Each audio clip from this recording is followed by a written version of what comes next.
Recently, I learned that sometimes the most dangerous thing you can do is satisfy your curiosity.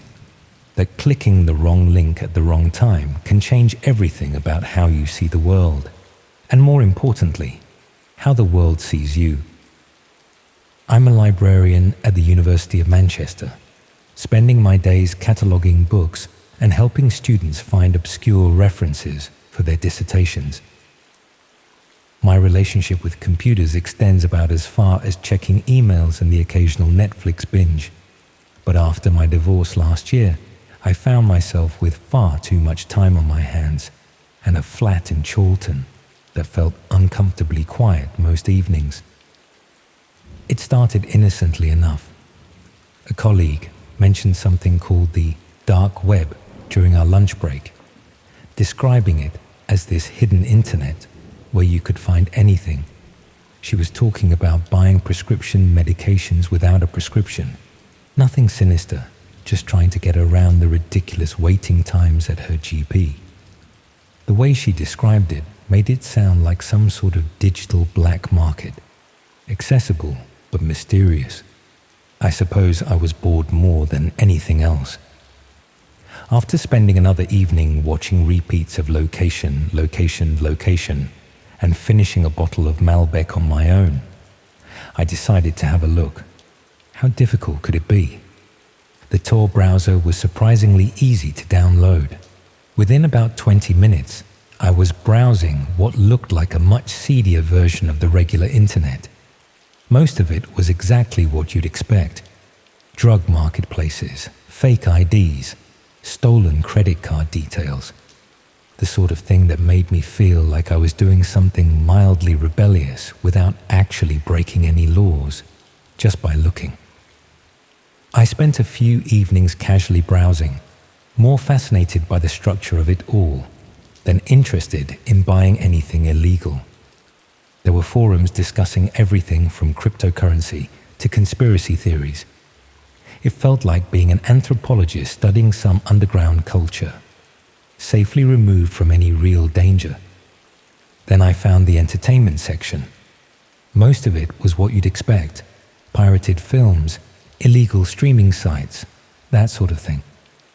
But there were other categories too: live streams, private shows, interactive content. The prices were listed in Bitcoin, which meant nothing to me, but the descriptions were becoming increasingly disturbing. I should have stopped there. I know that now. But there's something about forbidden knowledge that makes it irresistible, isn't there? Like being told not to look down when you're standing at the edge of a cliff. The red room listings were buried several clicks deep in a section that required additional verification to access. The name itself should have been warning enough, but I'd convinced myself I was just exploring, just satisfying intellectual curiosity. The descriptions were vague, but clearly implied live-streamed violence. Real people, real harm, real-time interaction from viewers who could influence what happened. I told myself I'd never actually watch one. I was just researching, trying to understand how such things could exist. But the more I read about them, the more fascinated I became. Not by the violence itself, but by the infrastructure. How did they operate? Who were the people involved? How did payment systems work? How did they avoid law enforcement? The forum discussions were the most disturbing part. Users would discuss previous shows, like they were reviewing films on IMDb. They had favorite performers, they made requests, they shared technical tips for better streaming quality. They spoke about human suffering with the casual enthusiasm of hobbyists discussing model railways. I started checking the forums more regularly, not daily, but every few days. I told myself I was conducting research, maybe even gathering information that could be useful to authorities. Really, I think I was just drawn to the darkness of it all, the same way people slow down to stare at car accidents.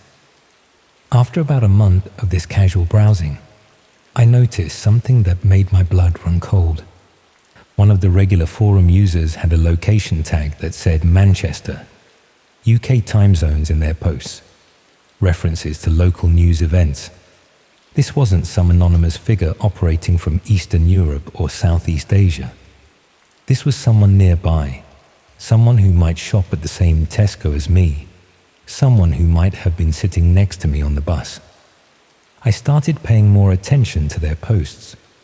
They were a frequent contributor, offering technical advice about streaming setups, discussing upcoming shows, sharing what they called reviews of past events. Their username was Viewer1, and they seemed to have some sort of insider knowledge about how these operations worked. Then they posted something that made me shut my laptop immediately. They mentioned a location, not specifically, but descriptively, an abandoned industrial building near the canal, somewhere in the direction of Trafford Park. They were discussing technical challenges with soundproofing and internet connectivity, complaining about the difficulties of operating in such locations while maintaining security and anonymity. I recognized the area they were describing. I'd walked past it several times during my weekend runs along the canal towpath. A derelict textile factory that had been empty for years, surrounded by overgrown wasteland and partially collapsed outbuildings. The sort of place you'd expect to find used needles and broken glass, not sophisticated streaming equipment. For several days, I couldn't stop thinking about it. Every time I tried to focus on work, my mind would drift back to that forum post. Part of me wanted to dismiss it as fantasy, someone making up stories for internet points. But the technical details were too specific, too practical. This read like someone with genuine experience, not someone spinning elaborate fiction. I decided to walk past the building on my next weekend run. Just to look, just to satisfy my curiosity. If it looked completely abandoned and undisturbed, I could put the whole thing out of my mind. If there were signs of recent activity, well, I hadn't decided what I'd do then. The factory was about 3 miles from my flat, nestled between the canal and a section of wasteland that the council had been promising to develop for years. I'd run past it dozens of times before without paying much attention. It was just part of the landscape, another piece of Manchester's industrial heritage slowly rotting away. But this time, I looked more carefully. The main building was 5 stories of red brick and broken windows, exactly the sort of structure that would normally be completely inaccessible to anyone without climbing equipment. But around the back, partially hidden by overgrown shrubs, was a section where the ground floor windows had been carefully boarded up, rather than just smashed. The boards were weathered, but looked more recent than the general decay of the building. More concerning were the subtle signs of recent human activity. A section of grass that had been flattened by foot traffic, cigarette butts that weren't yet soggy from multiple rainfalls, a section of chain link fence that had been cut and carefully repositioned to look intact from a distance. I stood there for probably 20 minutes, pretending to stretch after my run, while actually studying the building. No obvious security cameras, but that didn't mean much. No sounds from inside, but the walls were thick brick that would muffle most noise. No vehicles parked nearby, but there were several access routes that would allow discreet arrival and departure. I should have called the police. I should have reported my suspicions and let trained investigators handle whatever was happening. Instead, I went home and checked the forums again. Viewer 1 had posted an update. They were planning another show for the following weekend, Saturday night, sometime after midnight. They mentioned improved audio quality, better camera angles, and special interactive features for premium subscribers. The casual tone of the post, discussing human suffering like a product launch, made me feel physically sick. I spent the entire week in a state of anxious distraction. My colleagues at the library noticed I was distant and distracted. I caught myself staring out the window during meetings, my mind replaying forum posts and imagining what might be happening in that abandoned building. Friday night, I barely slept. I kept checking the forums, watching for updates, looking for any indication that I'd misunderstood something. But Viewer One continued posting technical updates and responding to questions from other users. Everything suggested that something was definitely planned for the following evening. Saturday evening, I tried to distract myself with normal activities. I cooked dinner, watched television, started reading a book, but by 11 o'clock, I couldn't concentrate on anything except what might be happening just a few miles away. I put on dark clothing and walked to the canal. I told myself I was just going to observe from a distance, maybe document anything suspicious and report it to authorities on Monday morning. I wasn't planning to intervene directly or put myself in danger.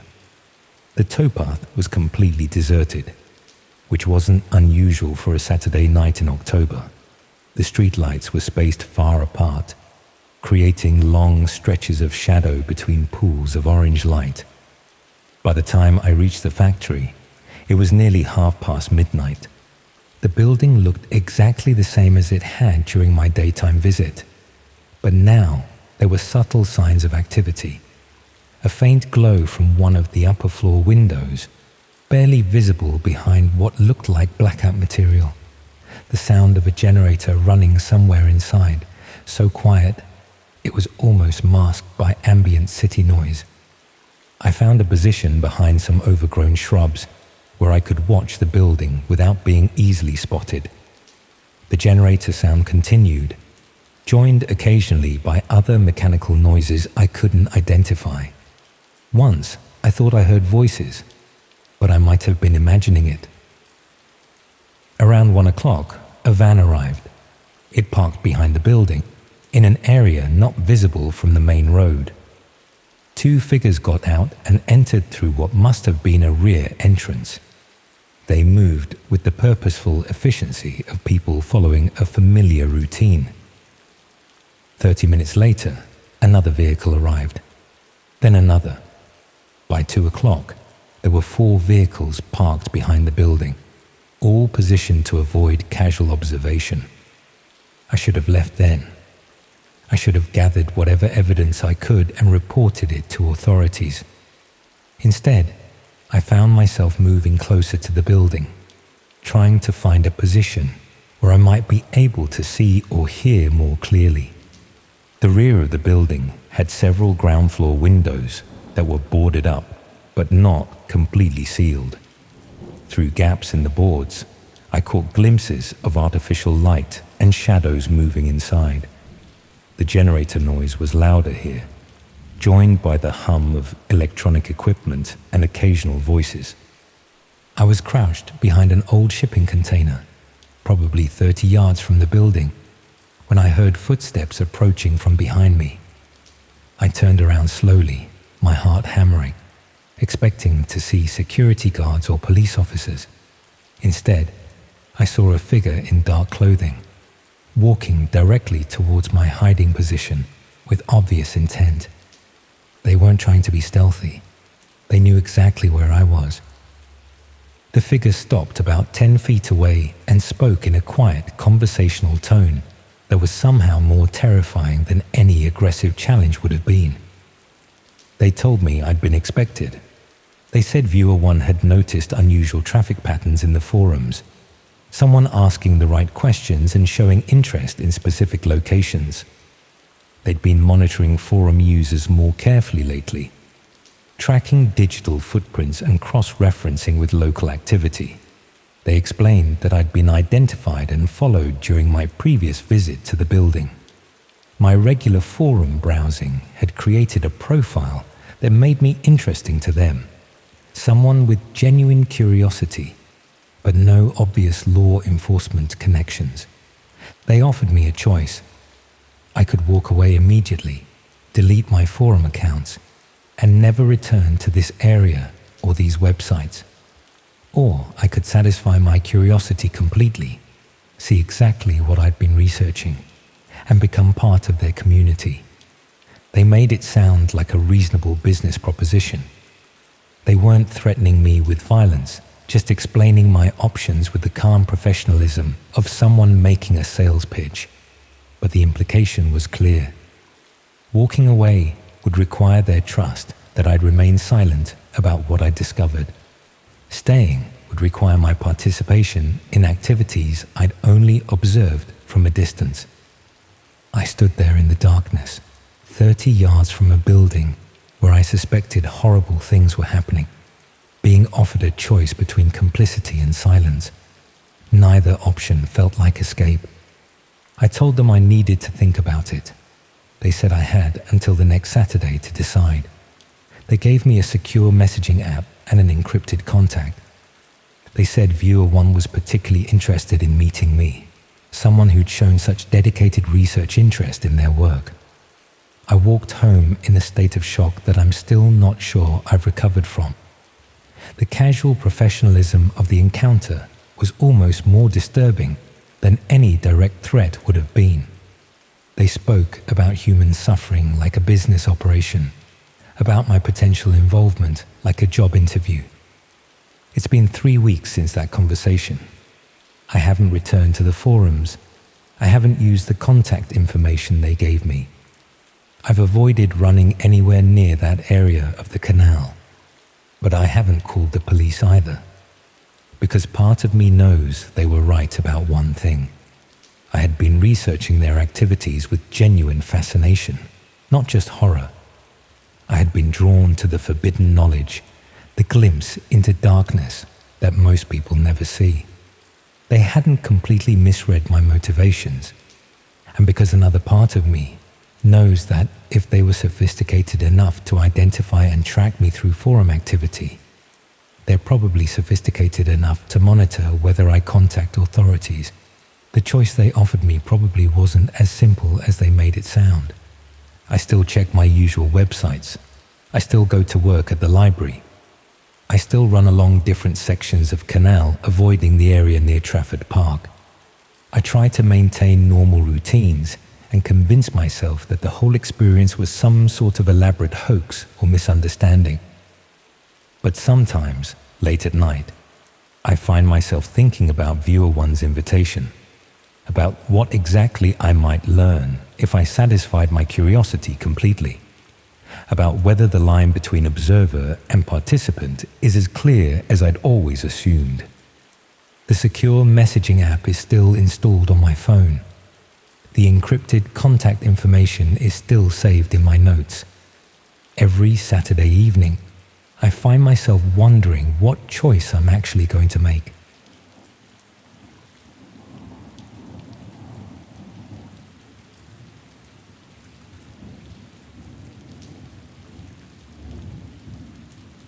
Imagine discovering that someone has been watching you through your bedroom window for months, filming your most private moments, and selling the footage online to strangers. Now imagine that this isn't happening to just you, but to thousands of people across the country, probably the world, all completely unaware that their lives have become entertainment for perverts with deep pockets. The worst part? It's not some far-fetched nightmare scenario. It's happening right now. I stumbled across it by accident, if you can call 3 months of deliberate searching an accident.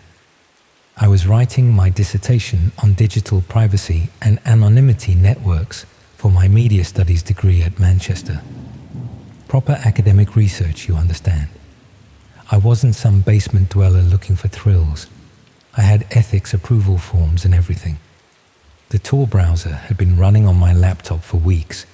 I'd bookmarked the usual suspects, a few cannabis marketplaces, some forums discussing encryption, the odd political dissent site. Standard fare for someone studying how people communicate when they don't want to be watched. My supervisor, Dr. Chen, had given me a reading list of academic papers about online anonymity, but I wanted primary sources, real examples. That's how I found the link. It was buried in a forum post about internet freedom. sandwiched between complaints about government surveillance and discussions of VPN protocols. Just a string of random characters ending in .onion with a single word underneath. Rooms. The site took ages to load. That's normal on Tor. Everything crawls along at the speed of dial-up. When it finally appeared, it looked like something from the early days of the internet. Black background, green text, no images. Just a list of what looked like chat room names, each with a number next to it. The numbers were small, usually single digits.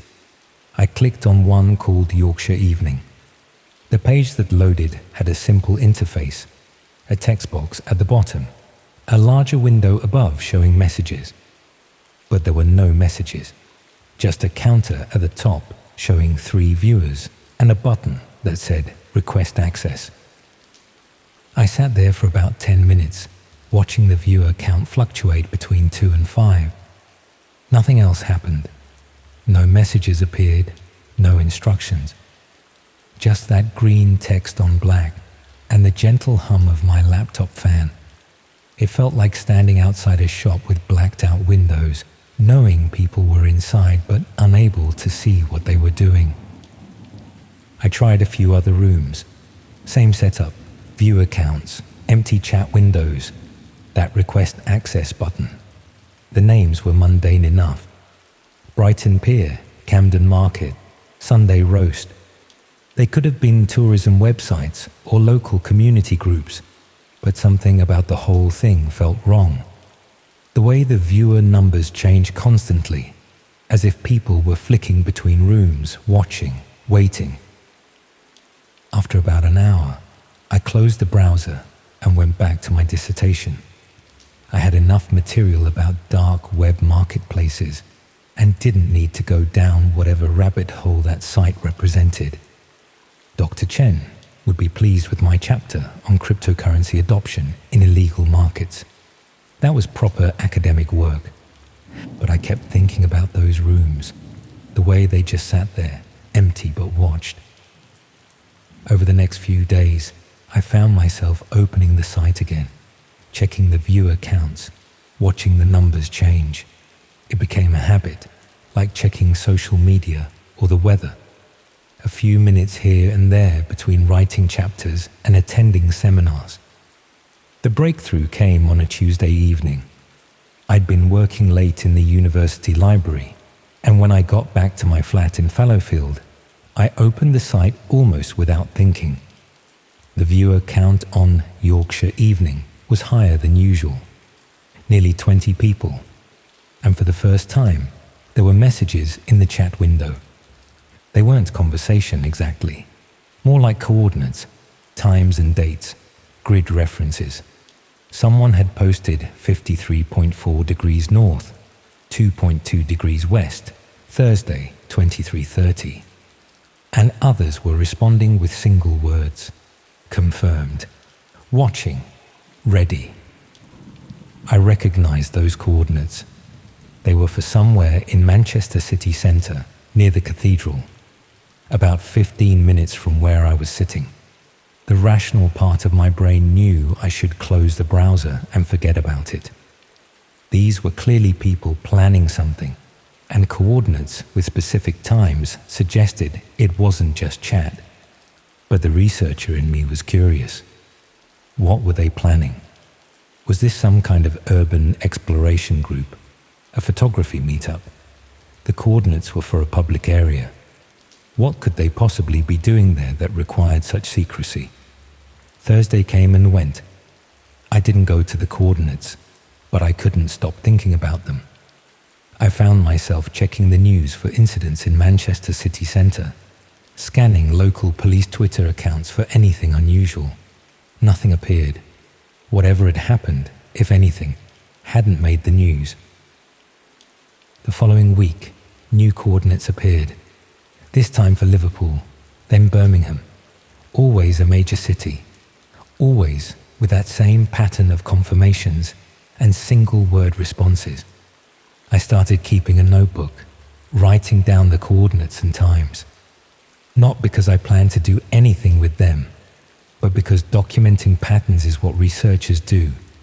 The pattern was monthly, third Thursday of each month, around 11:30 at night.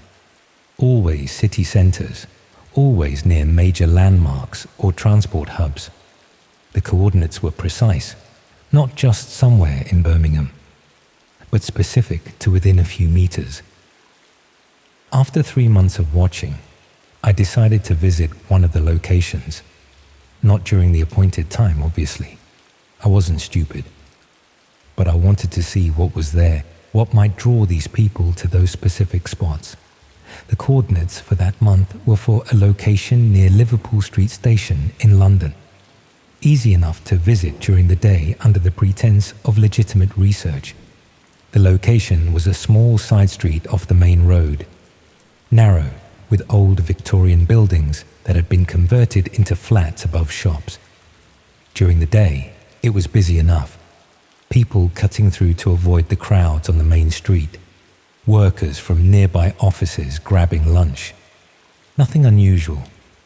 Nothing that would explain why someone would choose to meet there at 11:30 on a Thursday night. But as I walked down the street, I noticed something odd. Several of the buildings had small security cameras mounted on the walls. Not the usual CCTV you see everywhere in London, but smaller, more discreet ones. They were angled to cover the street from different positions, creating overlapping fields of view. It struck me that you'd have very comprehensive coverage of anyone walking down that street. I went back to Manchester and thought about what I'd seen. Coordinates, confirmations, a location with extensive camera coverage. It was starting to form a picture I didn't like. The next month, I made a decision that I still regret. I went to the Manchester location at the appointed time. It was raining that Thursday night, the kind of fine drizzle that soaks through your jacket without you noticing. I'd positioned myself about 50 meters from the coordinates in the doorway of a closed shop where I could see the street but remain hidden. I told myself I was just observing, that I'd leave at the first sign of anything dodgy. At 11:20, a figure appeared at the far end of the street. They walked slowly, deliberately, checking something on their phone. At 25 past, another person arrived from the opposite direction. They didn't acknowledge each other, but both stopped near the exact coordinates I'd written down. By 11:30, there were 5 people standing in roughly the same area. None of them spoke. They just stood there, occasionally glancing around or checking their phones. I was beginning to think this was the most boring conspiracy I'd ever witnessed when I noticed something that made my blood run cold. Each of them was holding a small device, something about the size of a smartphone, but with what looked like a small lens on one end. And they were all pointing these devices in the same direction, toward the residential buildings that lined the street. I followed their gaze and saw what they were looking at. In one of the upper floor windows, there was a light on. Just a normal household light. But in the window, I could see the silhouette of someone moving around. Someone who had no idea they were being watched. The group stood there for exactly 30 minutes. Then, without any signal I could detect, they all began to walk away in different directions. The whole thing had taken place in complete silence. I waited until they were all gone before I walked home. My hands were shaking as I unlocked my front door. I just witnessed something that felt deeply wrong, but I couldn't quite put my finger on what it was. A group of people with cameras watching someone's flat. It could have been innocent. Amateur photographers, urban explorers, even researchers like myself. But the secrecy, the coordinates, the synchronized timing, none of that suggested innocent activity. The next day, I went back to the dark website. The viewer count for Yorkshire Evening was back to normal levels, but there was new activity in the chat. People were posting what looked like file names. MCR 2311, window4.mp4, MCR 2311 kitchen2.ave. The files were followed by strings of numbers and letters, Bitcoin wallet addresses. I realized I was looking at a marketplace. The coordinates weren't meeting points for urban exploration or photography. They were organized surveillance sessions. People were gathering to film strangers in their homes and then selling the footage online. That was disturbing enough. But as I dug deeper into the site, I found something worse. Some of the room names weren't locations at all. They were what looked like names or descriptions. Red hair student, night shift nurse, single mum bedtime. These weren't random voyeurism sessions. They were targeted. Someone was identifying specific individuals and organizing groups to film them. The Bitcoin addresses suggested people were paying for custom content. I felt sick. This wasn't academic research anymore. I'd stumbled into something that was actively harming real people. People who had no idea they were being watched, filmed, and potentially stalked. The rational thing would have been to contact the police, but what would I tell them? That I'd found a website on the dark web where people might be doing something illegal. That I'd witnessed a group of people standing on a street corner with cameras. I had no proof of wrongdoing, no evidence that actual crimes were being committed. Instead, I tried to dig deeper. I wanted to understand the scale of what I'd found, to gather enough evidence to make a proper report. I started monitoring the site more systematically, documenting the patterns, screenshotting the conversations. What I found was worse than I'd imagined. The site wasn't just organizing surveillance. It was a complete ecosystem. People would post requests, descriptions of individuals they wanted filmed. Others would volunteer to do the filming. The footage would be edited and sold. There were even reviews and ratings for the people doing the filming. But the most disturbing part was how organized it all was. This wasn't a few perverts with cameras. There were hundreds of people involved, maybe thousands. The Bitcoin transactions suggested serious money was changing hands. Someone was running this as a business, and the targets weren't random.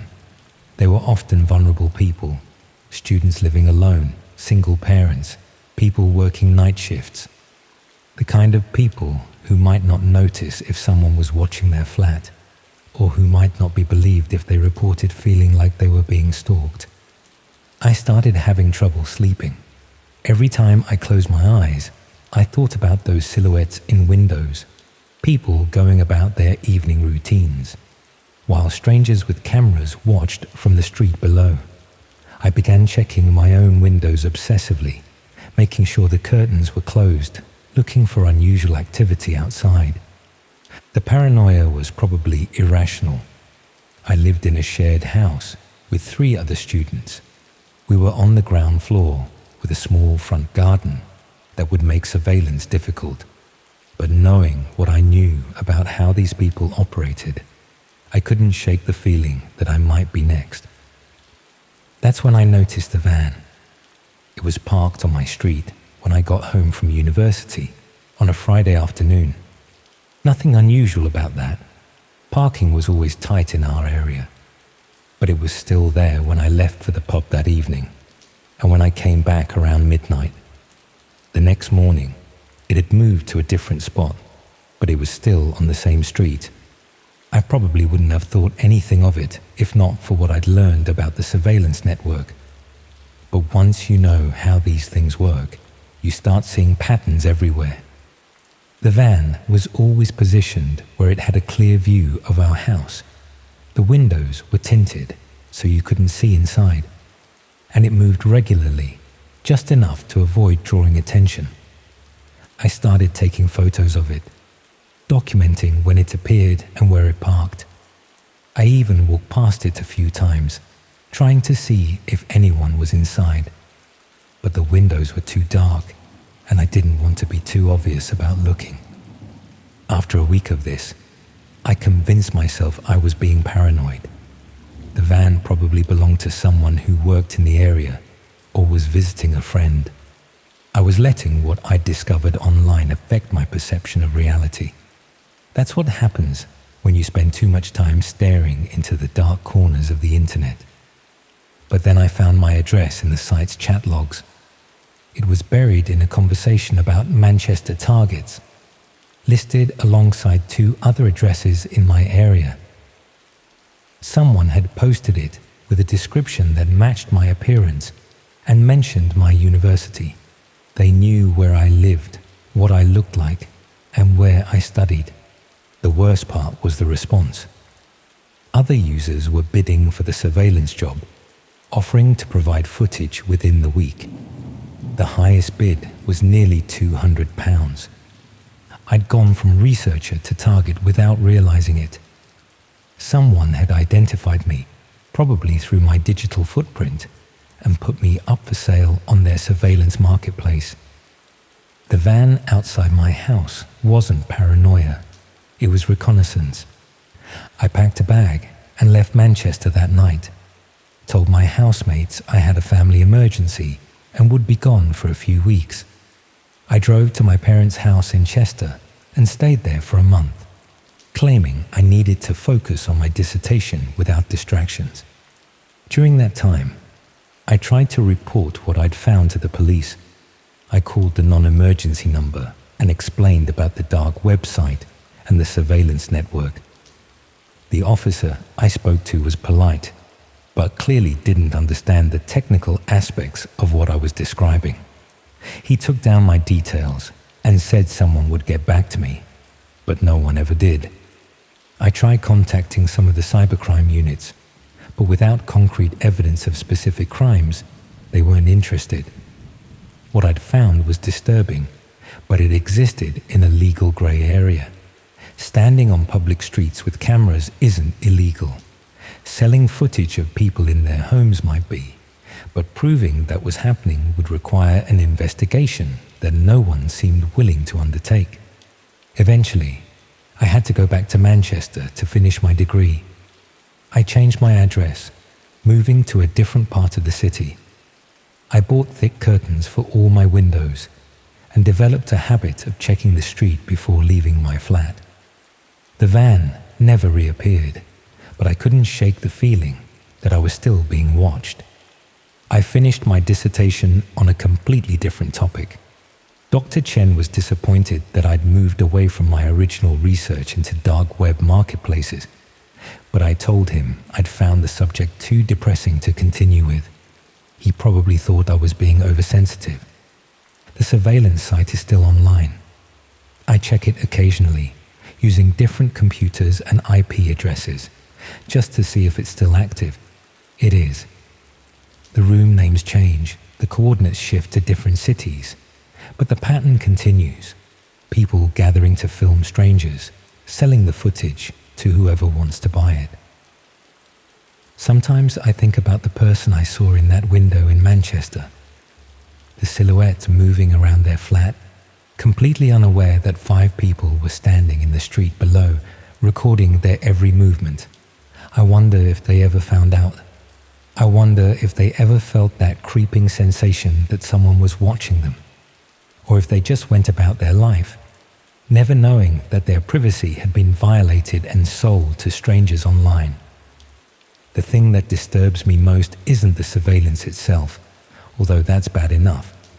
It's how organized it all is, how many people are involved, how much money is changing hands. What I found wasn't some small group of perverts with cameras. It was an industry. And if they could identify me from my digital footprint, if they could find my address and put me up for sale on their marketplace, then they can do the same to anyone. Your address might already be on one of those sites. Someone might already be bidding for footage of you going about your daily routine. You'll probably never know. That's the worst part. You'll never know if that van parked outside your house is just a van, or if someone inside is watching you through tinted windows. You'll never know if that person lingering on the street corner is just waiting for a bus, or if they're pointing a camera at your bedroom window. You'll never know, but now you'll always wonder. and that's exactly what they want.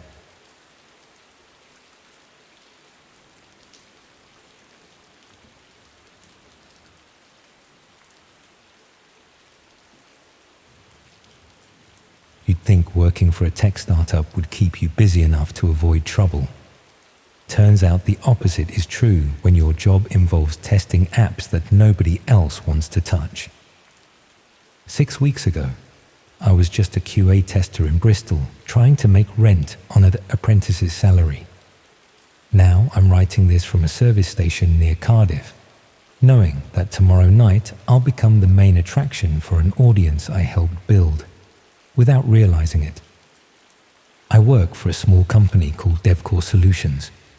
We're one of those firms that test software for other companies, checking for bugs, security vulnerabilities, user experience issues.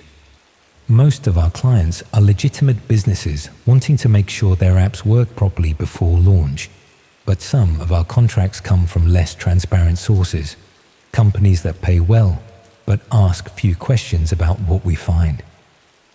The project that changed everything started in early September. My supervisor handed me a tablet loaded with a beta version of an app called StreamVault. The brief was minimal. Test the streaming functionality, check for lag issues, verify the payment integration worked smoothly. No information about who developed it or what it was ultimately intended for. StreamVault looked like any other live streaming platform at first glance. Clean interface, simple navigation, standard features you'd expect from a video app. The difference was in the back end. This wasn't designed for casual users. It had sophisticated access controls, encrypted payment systems, and viewer analytics that were far more detailed than anything I'd seen before. My job was to test it by setting up streams and checking various functions. I'd broadcast from different locations in the office, test the chat features, verify that donations and tips were processing correctly. Standard quality assurance work. The app performed well, better than many mainstream platforms I'd used. What struck me as odd was some of the advanced features buried in the settings. Options for scheduling automated content, systems for managing large-scale viewer numbers, and something called interactive participation protocols that seemed overly complex for a standard streaming app. When I asked my supervisor about these features, he told me to focus on basic functionality testing and not to worry about advanced options unless they caused obvious problems. After several weeks of testing, I was asked to evaluate the app in more realistic conditions. This meant setting up streams from my flat in the evenings, testing the mobile connection, checking how the platform handled different lighting conditions and camera angles. The company provided additional equipment, professional lighting, multiple camera angles, audio equipment that seemed unnecessarily sophisticated for testing purposes. I'd stream myself doing mundane tasks, cooking dinner, working on a laptop, watching television. The streams were supposed to be private, accessible only to other testers, but occasionally I'd notice viewer counts that seemed higher than our small testing team could account for. When I mentioned this, I was told that automated systems sometimes inflated the numbers and not to worry about it. The requests from my supervisors gradually became more specific. Could I test streaming from different rooms in my flat? Could I check how well the low-light cameras worked in the bedroom? Could I verify the audio pickup was clear enough to capture conversation from other rooms? Each request seemed reasonable in isolation, but together they were creating an unusually detailed map of my living space. About 3 weeks into home testing, I started noticing technical irregularities. The app would occasionally activate when I wasn't running tests. I'd find it open on my tablet or phone, showing a black screen but with active viewer counts in the hundreds. The microphone would sometimes show activity when I wasn't speaking, suggesting the app was recording ambient sound. When I reported these bugs, The development team claimed they were working on fixes, but needed more data to identify the root cause. They asked me to leave the app running continuously for several days to help them monitor the issues. I agreed, thinking I was helping improve the product. That's when things started getting strange. I'd return home to find small items moved in my flat. Nothing missing, nothing obviously disturbed, just things like my keys being on a different table or books rearranged on shelves. I initially attributed it to stress or absent-mindedness. Then I received an email about expanding my testing role. The company wanted me to evaluate StreamVault's real-world application scenarios. They provided a list of locations around Bristol where I should test the mobile streaming, parks, shopping centres, quiet streets at night. The pay for this expanded testing was substantial, nearly doubling my usual fee. During these location tests, I began noticing people who seemed to be watching me work. Individuals who would appear at multiple test sites, always at a distance but clearly observing what I was doing. When I mentioned feeling observed to my supervisor, he said it was probably just curious passers-by, and that public testing always attracted some attention. The app's functionality continued to evolve during this period. New features appeared in updates, enhanced privacy controls, geographic tagging, integration with cryptocurrency payment systems. The viewer capacity seemed to be increasing as well. During my public tests, I'd sometimes see viewer counts in the thousands. One evening, while testing at home, I decided to explore some of the advanced features I'd been told to ignore. I dug deeper into the analytics section and found logs of all my streaming activity. Not just the official tests, but every time the app had been active, including those instances when I hadn't initiated any streams. The log showed detailed information about each session: viewer numbers, duration of viewing, geographic distribution of the audience, and most disturbing, revenue generated. People had been paying to watch my mundane test streams, my evening routine, my phone calls with friends, my conversations with my girlfriend. All of it had been monetized without my knowledge. I confronted my supervisor the next morning, but he claimed that this was a misunderstanding. The revenue data was fake, generated by the testing system to verify payment functionality. The high viewer numbers were simulated to stress test the servers. Everything I'd seen was just part of the comprehensive testing environment they'd built. But that night, I received a phone call from a blocked number. The voice was distorted, probably through software, but the message was clear. They congratulated me on my excellent testing work and mentioned specific details about my daily routines that could only have come from someone watching the streams very carefully. They explained that StreamVault wasn't just another streaming platform. It was designed for a specific type of content and a particular audience willing to pay premium prices for authentic, unscripted material. My testing phase was concluding, but my participation in the platform was just beginning. That's when I realized I hadn't been testing an app. I'd been conditioning an audience.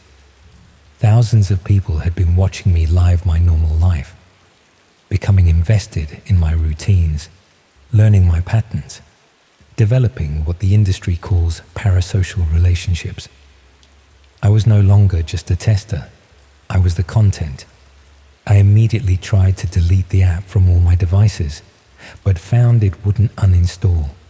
The technical support team at DevCore said they needed to remotely remove it to prevent data corruption, but that process would take several days. In the meantime, the app continued running, continued streaming, continued attracting viewers who are now paying increasing amounts to watch someone who was becoming paranoid and afraid. The requests from my supervisors became more direct.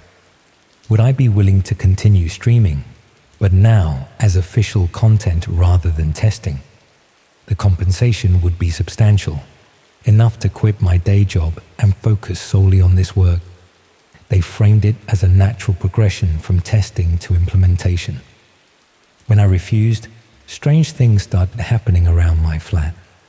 Mail for previous tenants began arriving addressed to names I'd never heard. Food deliveries I hadn't ordered appeared at my door.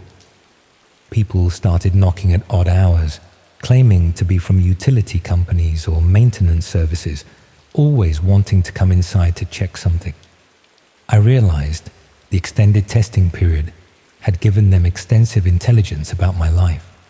They knew my schedule, my habits, my visitors, my vulnerabilities.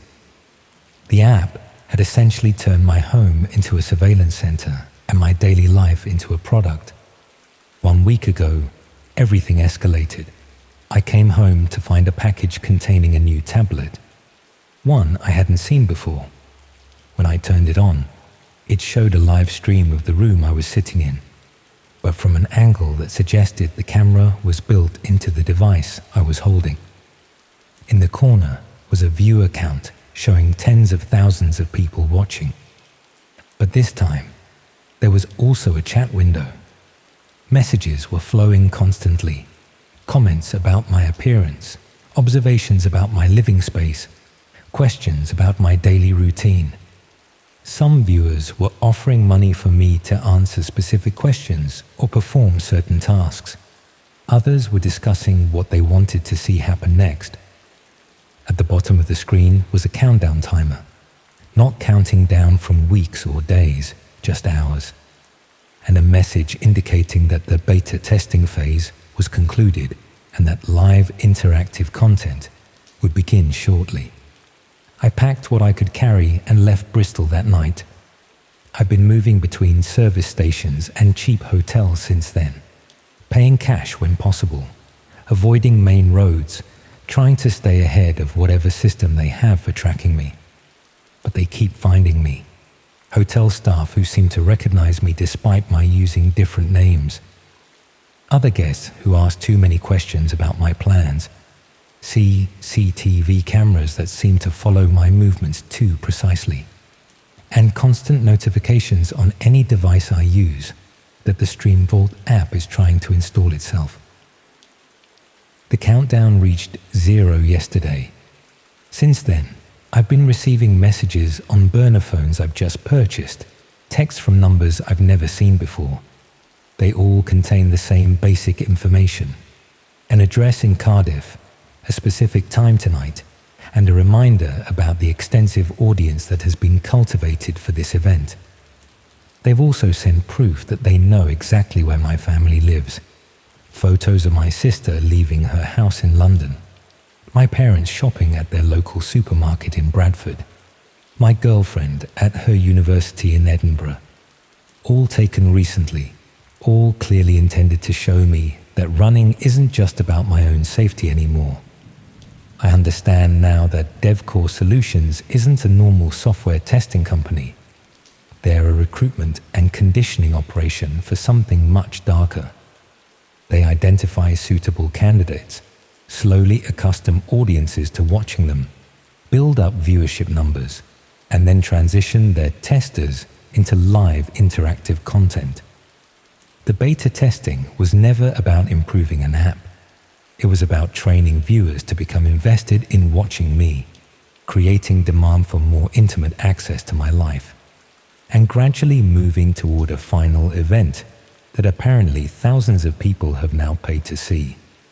I'm writing this from a motorway service station somewhere between Bristol and Cardiff. The address they've given me is less than an hour's drive from here. The designated time is in roughly 6 hours. I've tried calling the police from 3 different locations, but explaining that a streaming app beta test has led to being recruited for what I believe are red room broadcasts sounds insane even to me. The most disturbing realization is that I've been building my own audience this entire time. Every test stream where I acted naturally, every moment of genuine reaction when I noticed strange things happening, every instance of growing paranoia and fear, It's all been content that people have been paying to watch.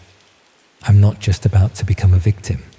I'm about to become entertainment for an audience I've been cultivating for months without knowing it.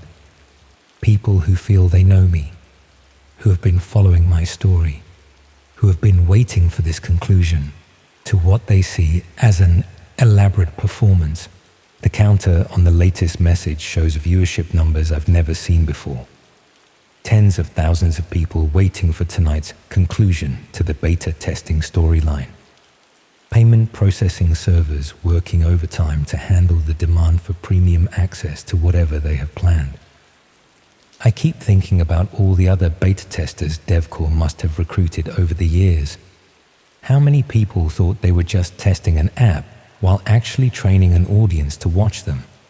How many discovered too late what they had really been participating in? Cardiff is getting closer. The time is running out. I could keep driving, head to Scotland, try to disappear completely. But they've proven they can find me anywhere, and now they have leverage over people I care about. The strangest part is knowing that whatever happens tonight will be broadcast to thousands of people who have been following my story from the beginning.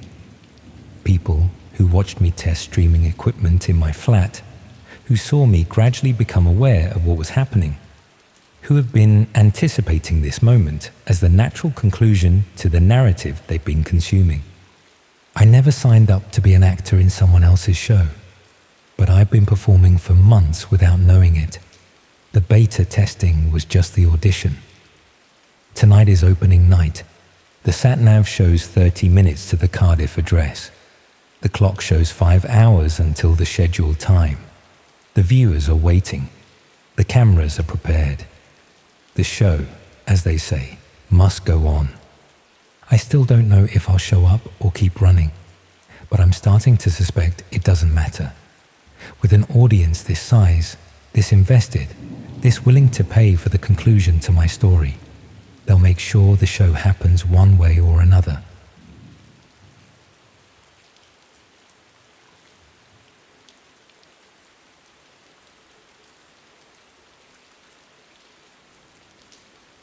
Picture this. You're going through life, you have a few close friends, you're relatively happy and all is well. Then, one day, you borrow your neighbor's internet connection, and it changes everything. You never imagined it would lead you into the darkest corners of human behavior, that a simple act of digital trespassing could make you a witness to things that happen every day, just out of sight of people like us. I'm a night shift worker at a 24-hour Tesco in Birmingham, have been for the past 2 years, stocking shelves and dealing with the occasional drunk customer between midnight and 8 in the morning. It's not glamorous work, but it pays enough to cover the rent on my studio flat and leaves my days free for sleeping and not much else. The internet in my building has always been unreliable. The landlord installed the cheapest possible broadband years ago and hasn't upgraded it since. Most evenings when I'm trying to unwind before work, the connection drops out completely or slows to the point where even basic websites won't load properly. Around Christmas last year, I noticed that one of my neighbors had left their Wi-Fi network unsecured. The signal was strong enough to reach my flat, and the connection speed was significantly better than what I was paying for. I told myself I'd only use it temporarily, just until I could sort out proper internet service for myself. The network was called Deep Access 01, which seemed like an odd name for a home connection, but I didn't think much of it at the time. People choose strange names for their networks. I've seen everything from FBI surveillance van to pretty fly for a Wi-Fi in my building. For several weeks, everything worked perfectly. Better than perfectly, actually. The connection was faster and more stable than any internet service I'd ever used. I could stream videos without buffering, download files in seconds, browse multiple websites simultaneously without any noticeable slowdown. It was during one of these late-night browsing sessions that I first encountered something unusual. I was looking through Reddit, jumping between different communities, when I clicked on a link that seemed to take longer than usual to load. When the page finally appeared, it wasn't what I'd expected. Instead of the typical Reddit interface, I was looking at what appeared to be a directory listing. Rows of folders and files with cryptic names organized by date and time. It looked like the back end of a website, the kind of administrative interface that normal users aren't supposed to see. I assumed I'd clicked on a broken link or encountered some sort of server error, tried refreshing the page, but got a different view of the same type of directory structure. Different files, different folders, but the same basic layout. Most of the folder names were meaningless combinations of letters and numbers, but a few had descriptions that caught my attention. Things like archive sessions and live feeds and request queue. The file sizes were enormous, much larger than typical documents or images. Curiosity got the better of me. I clicked on one of the folders labeled Archive Sessions. What opened was another directory, this one containing video files. Hundreds of them, organized by date and numbered sequentially. The file names didn't provide any information about their content, just timestamps and reference numbers. I selected one at random and clicked on it. The video opened in a basic media player, no fancy interface or streaming platform branding, just a simple window with standard playback controls. The video quality was surprisingly good, much better than I'd expected for files that seemed to be stored on someone's personal server. The content showed what looked like a basement or cellar. Concrete walls, minimal lighting, basic furniture. Someone was sitting in a chair in the center of the frame, though the image quality made it difficult to make out specific details about them. I watched for several minutes, waiting for something to happen. The person in the chair appeared to be unconscious or sleeping. No one else was visible in the frame, and there was no audio beyond a faint ambient hum. Eventually, I got bored and tried a different file. This one showed a different location, what might have been a garage or workshop. Similar setup, different person, same lack of activity.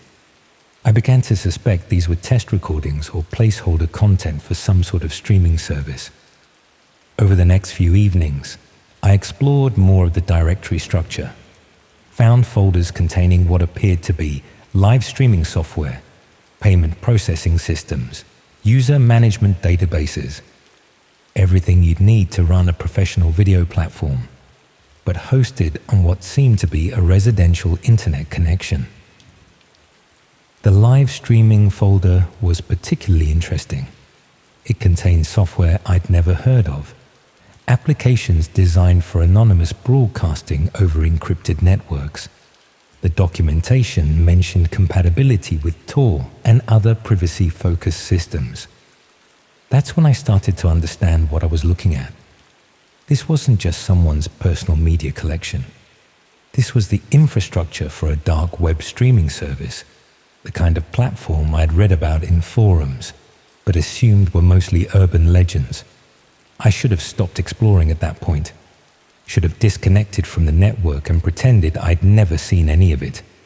Instead, I kept digging deeper, found a folder labeled Current Operations that contained what appeared to be real-time data, server logs, user statistics, financial records. The numbers were staggering. Thousands of users, hundreds of thousands of pounds in cryptocurrency transactions, server costs that would make most small businesses bankrupt. The user logs showed people connecting from all over the world, accessing content at all hours of the day and night.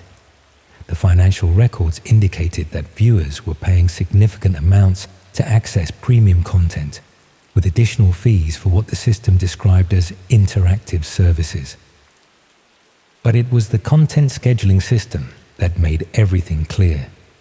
A calendar showing planned streaming sessions, each one tagged with location details, participant information, and viewer capacity limits.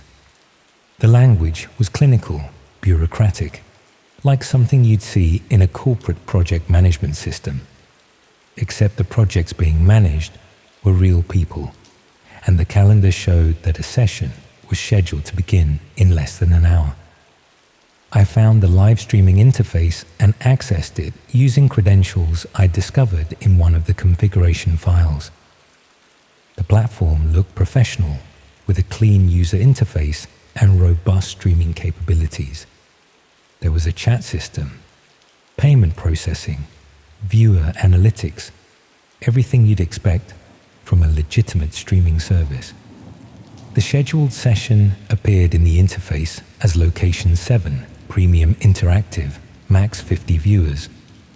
The stream wasn't active yet, but there was a countdown timer showing roughly 40 minutes until it began. I waited, telling myself I was just curious about the technical aspects of how such a system might work, that I was investigating out of professional interest, not personal entertainment.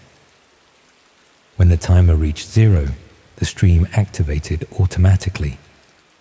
The video showed a room I hadn't seen in any of the archived files. Looked like someone's living room, complete with family photos, children's toys scattered about, the kind of domestic space where normal people lived normal lives. A man sat on the sofa, facing the camera. He was clearly awake and aware, looking directly into the lens with an expression I'd never seen before. Not quite fear, not quite resignation, but something in between that suggested he understood exactly what was about to happen. The chat system activated as soon as the stream began. Messages appeared from viewers around the world, most of them numbers and brief phrases in various languages. Within minutes, there were nearly 50 people watching, all of them typing commands and instructions. That's when I realized what I was witnessing. This wasn't just a streaming service. It was an interactive platform where viewers could direct what happened to real people in real time. The chat messages weren't comments, they were orders. Someone entered the frame from off-camera. They were holding what looked like a tablet device, which they showed to the man on the sofa. He read whatever was displayed on the screen, and his expression changed from resignation to genuine terror. The chat messages became more frequent and specific. I started to understand that the viewers were voting on what should happen next, with the most popular suggestions being implemented by whoever was operating the camera. The man on the sofa looked directly at the camera again, and I realized he could see the viewer count. He knew exactly how many people were watching, knew that dozens of strangers were deciding his fate through an anonymous chat system. I closed the browser and unplugged my computer from the wall. Spent the next 3 days calling in sick to work, barely leaving my flat, trying to convince myself that what I'd seen was some sort of elaborate performance art or psychological experiment. The production values had been too professional, the technical infrastructure too sophisticated for something genuinely criminal. But I couldn't stop thinking about the man's expression when he'd read that tablet, the way he'd looked through the camera, as if he could see directly to the people controlling what happened to him. Eventually, I contacted my internet service provider and arranged for proper broadband installation. Stopped using my neighbor's connection entirely, though I never figured out which flat it was coming from. The building has 12 units, and I've never been social enough with the other residents to know who might be running that kind of operation. I moved out 2 months later, found a different flat across town, told myself it was for completely unrelated reasons, better neighborhood, shorter commute to work, that sort of thing. But moving doesn't change what you know, and the questions followed me to the new address. Had I witnessed something real, or had I stumbled across an elaborate piece of interactive fiction? How do you verify something that exists entirely in the shadows, that leaves no trace in the legitimate world? That was nearly a year ago. I still work the night shift at Tesco, still live alone in a studio flat, still spend my evenings browsing the internet before work.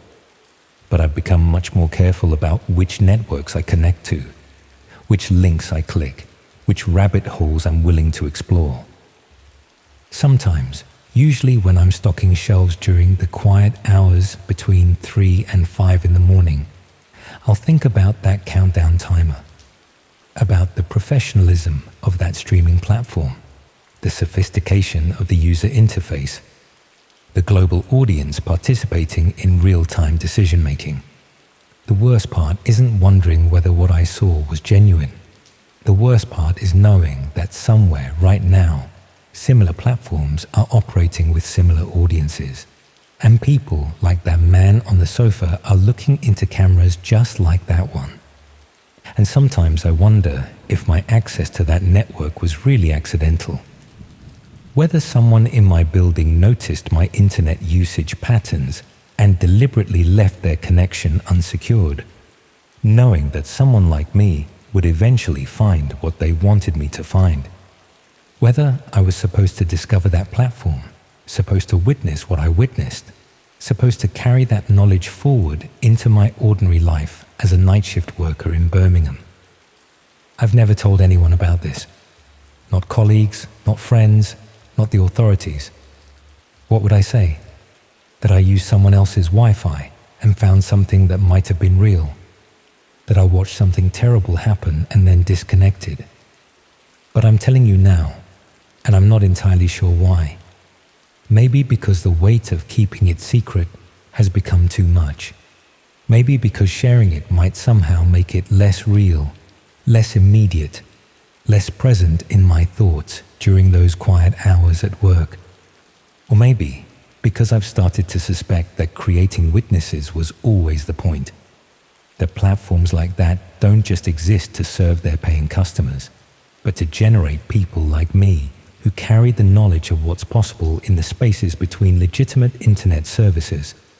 People who understand that the surface web is exactly that, a surface, concealing activities that most people never imagine are happening, right alongside their Netflix subscriptions and social media feeds.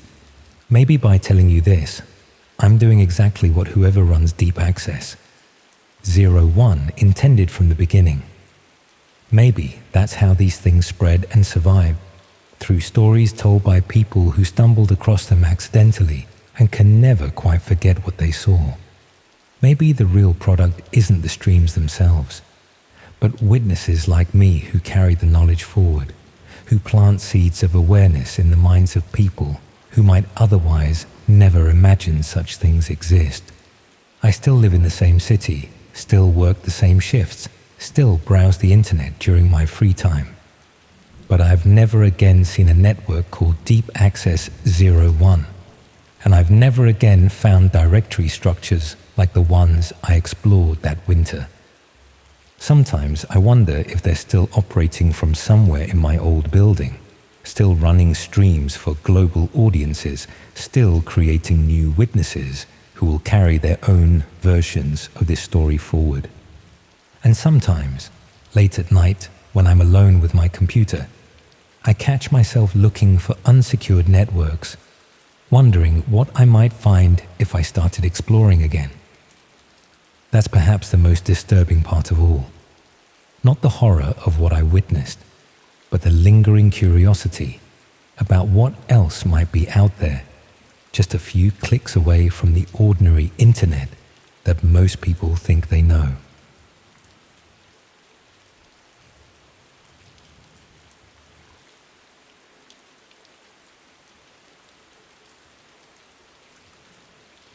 I always thought people who stumbled onto terrible things were careless or unlucky. Now I know better.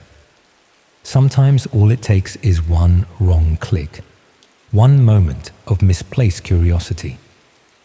I'm not writing this from my flat in Bristol anymore. I'm in a budget hotel somewhere along the M4, using public Wi-Fi through multiple proxies. Not that it matters. They've proven they can find me regardless of what technical precautions I take. I have approximately 36 hours before the event they've scheduled, before I become the star of my own horror show. My life was ordinary before all this. I worked as a research assistant at a digital crime unit attached to the University of West England. Nothing glamorous, mostly compiling statistics on cyber fraud and organizing case studies for academics to analyze. I was studying for my master's in digital forensics, hoping to eventually work with the Serious Crime Directorate. The irony isn't lost on me. It started 3 months ago when I was gathering data for a paper on digital black markets. My supervisor had the proper clearances, so I had access to archives of seized dark web marketplaces. These were sanitized versions, of course, with the most disturbing content removed. I was only meant to be documenting transaction patterns for illegal goods, counterfeit currency, prescription medications, fraudulent documents, standard stuff. Nothing that would give you nightmares. I noticed something odd in the data. Transaction patterns that didn't match the documented goods. Large cryptocurrency transfers happening at scheduled times with no corresponding product listings. Just numbered slots and user counts, sometimes reaching into the thousands. The records were fragmentary since most had been redacted, but there was a pattern if you knew what to look for. My job was pattern recognition, after all. I made the mistake of asking my supervisor about these anomalies. His reaction was odd, dismissive at first, then strangely concerned. He took my notes, told me to focus on the established parameters of the research, and said he'd look into it. That should have been my first warning. The second came a week later when I found my database. Access had been quietly restricted. Curiosity is a powerful motivator, especially when combined with wounded professional pride. If I'd been sensible, I would have left it alone. Instead, I began using my personal laptop after hours, accessing Tor networks through my home internet. My reasoning was sound. How could I properly study digital black markets if I was only seeing the sanitized version? How could I contribute meaningfully to research if I didn't understand what was being hidden? I wasn't looking for anything horrible. I was looking for answers to academic questions. That's what I told myself.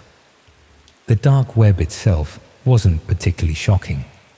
Most of it was just forums and marketplaces with clunky interfaces that looked like websites from the early 2000s. What was interesting were the patterns. How users communicated, how trust was established, how transactions were verified. I created a throwaway account to observe these spaces without participating. I never bought anything, never engaged with anyone. Just mapped the networks, documented the patterns, convinced myself this was still research. After weeks of observation, I began noticing references to private broadcasts and interactive experiences. These were always accompanied by significant cryptocurrency requirements and complex verification processes. Most users dismissed them as scams or urban legends. The few who claimed to have participated were vague about details, but emphatic about the authenticity of the experience. I might have left it at that if I hadn't received an unexpected email to my university account. The subject line contained a string of numbers that matched one of the transaction patterns I documented. The body contained only a .onion URL and the words, "Observer application pending." I should have reported it immediately, should have forwarded it to my supervisor and university IT security. Instead, I copied the URL to my personal laptop and accessed it that evening from home. Academic curiosity, I told myself. Need to understand the full scope of what I was researching. The site was minimalist. Black background with a simple form requesting verification. I didn't enter anything, just observed. At the bottom was a counter showing 8,731. As I watched, it ticked up to 8,732. Active viewers, I assumed. For what, I wasn't yet sure. I closed the browser and shut down my laptop, suddenly uncomfortable. The next morning, I had another email, this time to my personal account. Same subject line of numbers, but this time the message read, "Observer status approved. Verification waived. Orientation, Tuesday, 2200 hours GMT." I hadn't entered any information, hadn't provided my personal email. The rational explanation was that the university system had been compromised and someone had connected my research queries to my personal information. I changed all my passwords, ran malware scans, and resolved to report the security breach in the morning. That night, my laptop turned itself on at precisely 10 p.m. The screen showed a loading page, then resolved to a video feed of a room. Concrete walls, harsh lighting, a metal table in the center. The video quality was poor, but clear enough to see that the room was empty except for various implements arranged on the table. In the corner of the screen was that counter again, now showing 12,416 and steadily increasing. A chat window opened on the right side of the screen. Messages scrolled by too quickly to read, but I caught phrases like "waiting for subject" and "bidding opens at acquisition." The terminology was clinical, detached. Then a message appeared, highlighted in red. "New observer identified. Location, Bristol, BS16. Confirmation required." I slammed the laptop shut and unplugged it. My hands were shaking so badly I dropped it. I considered destroying it right then, but I needed evidence of what I'd seen. Instead, I put it in a drawer and spent the night at a friend's flat, claiming a power outage at mine. In the morning, I went straight to my supervisor's office. He wasn't there. His assistant said he'd taken unexpected leave and wouldn't return for several weeks. I tried explaining the situation to the department head, but without my supervisor to confirm my research parameters, it sounded like I'd been accessing dark websites for personal reasons. I was told to take a week off and that there would be a review of my research activities. When I returned to my flat that evening, my laptop was sitting open on my desk. I'd left it in a drawer. On the screen was an image of me, taken through my own webcam, sleeping in my bed from 2 nights before. Below it was text: "Observer status revoked. Participant status pending approval. Current bids, 23 inches. I grabbed essential documents and left immediately. Checked into a hotel on the outskirts of the city. Used cash. Called in sick to both work and my classes. Used the hotel business center to email my resignation from the research position, citing personal reasons. I spent the next 3 days moving between hotels, trying to understand what was happening. I bought a burner phone, contacted a friend who worked in cybersecurity. He agreed to meet me in a public place, a busy cafe in the city center. I arrived early, chose a table with a view of both entrances. He never showed. Instead, I received a text on my new phone, which I'd given to no one except him. Meeting cancelled. Observer count 31,842. Role reassignment complete.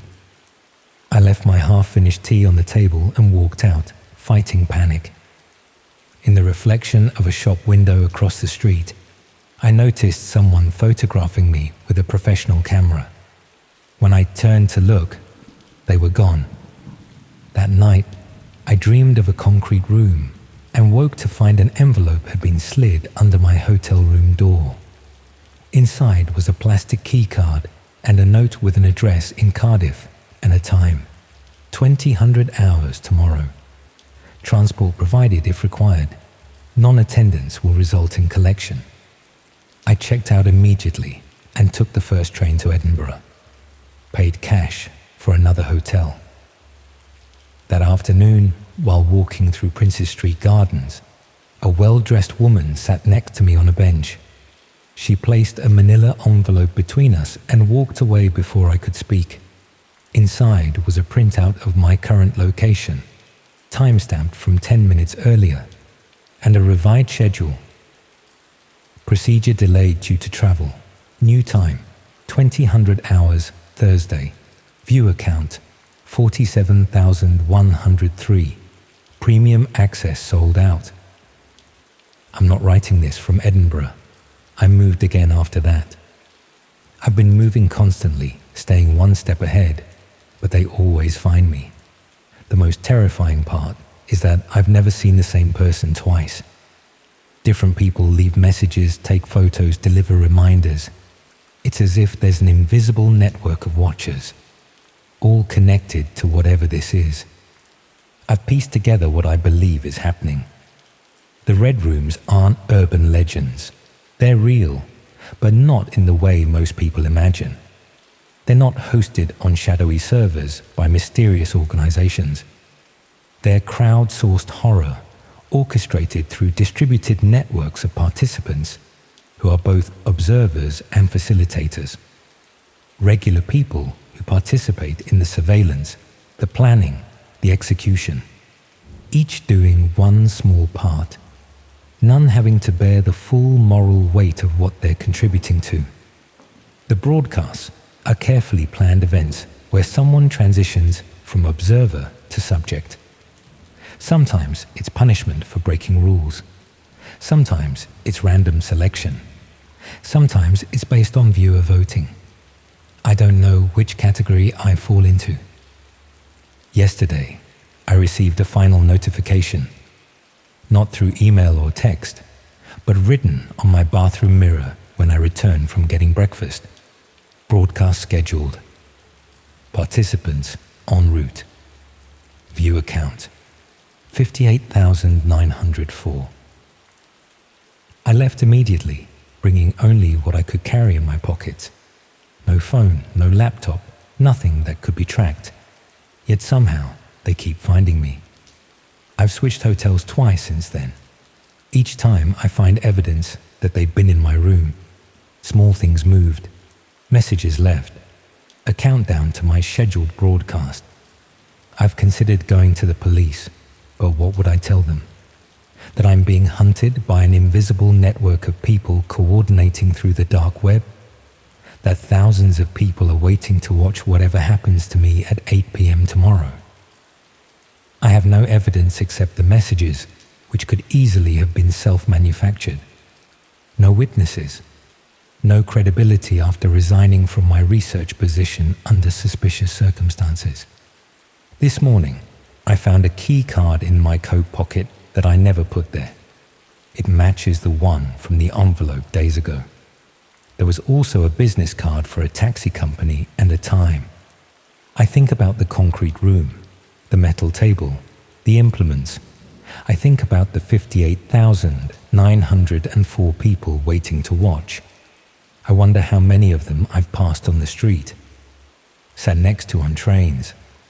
How many hotel clerks, baristas, shop assistants are part of this network? Are they paid to participate, or do they do it for entertainment, for the thrill of being part of something secret and terrible? I keep thinking about the pattern I first noticed in those transaction records, the numbered slots, the user counts. Was I documenting my own future without realizing it? The most disturbing realization is that this system relies on ordinary people choosing to participate. Each person does one small thing, takes a photo, delivers a message, leaves a key card. None of them has to consider themselves responsible for the ultimate outcome. They're just following instructions from an app or a message board, earning cryptocurrency or credits or whatever motivates them. The horror is in the mundanity of it. I'm writing this now as a warning. I don't know if I'll be able to avoid what's scheduled for tomorrow night. I don't know if this invisible network can be evaded indefinitely. They seem to anticipate every move, have access to every system. If you're reading this and you've been researching similar topics, stop now. If you've received unexpected messages about observer status or seen unexplained counters on websites you've visited, you're already in the system. If strangers seem to know things about you they shouldn't, if you feel watched, if small objects in your home are moved when you return, run. Keep running. Trust no one. I have to move again now. The hotel clerk just called to tell me there's a package waiting at reception. I didn't order anything. Didn't tell anyone where I am. The countdown shows 26 hours remaining, almost 60,000 people waiting, and somewhere, a concrete room is being prepared.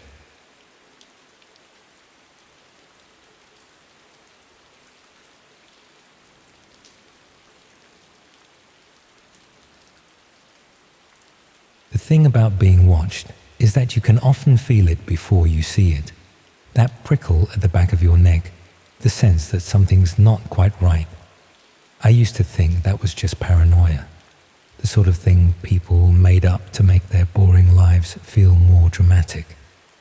Then my flatmate Jake brought home that encrypted flash drive, and I learned exactly how it feels when strangers turn your entire existence into entertainment. It was a Tuesday evening in March, raining as usual, and I was sprawled on our old sofa in our shared flat in Bethnal Green.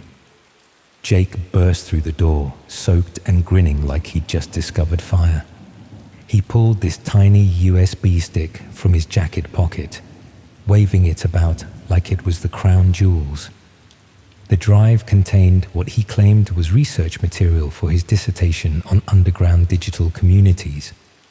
According to Jake, some postgrad student had been investigating the darker corners of the internet before dropping out suddenly, left all their stuff behind, including this drive that supposedly contained access credentials to parts of the dark web most people never see. Now, I'm not completely naive about these things. I work in graphic design, spend most of my day online, and I'd heard the stories about hidden marketplaces and illegal content floating around encrypted networks, but I'd never actually ventured beyond downloading the odd film or album through BitTorrent. The dark web seemed like something for proper criminals or paranoid journalists, not ordinary people from East London. Jake was persistent though. He'd already downloaded Tor and was fumbling about with something called Tails, trying to get the whole anonymous browsing setup working on his ancient laptop.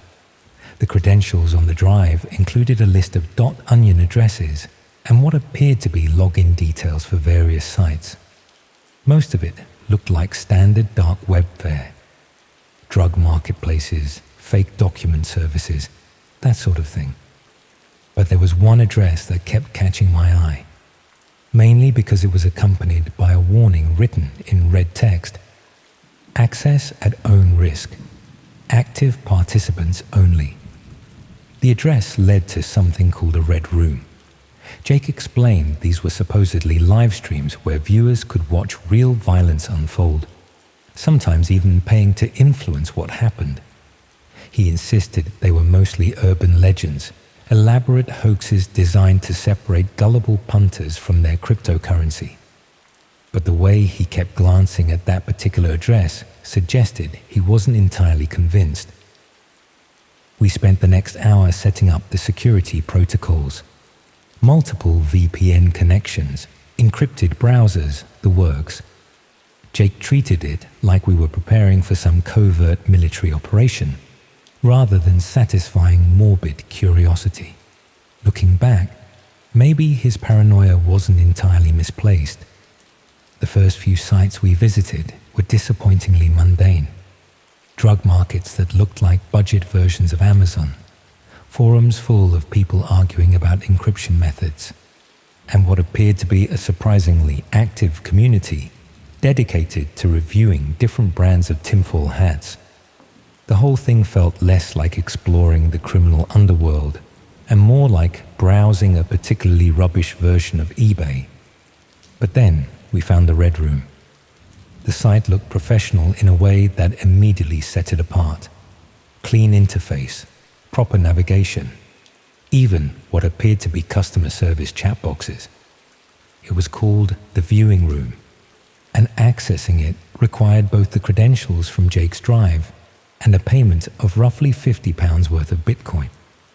Jake had some cryptocurrency left over from a previous ill-advised investment in some dodgy altcoin, so we decided to take the plunge.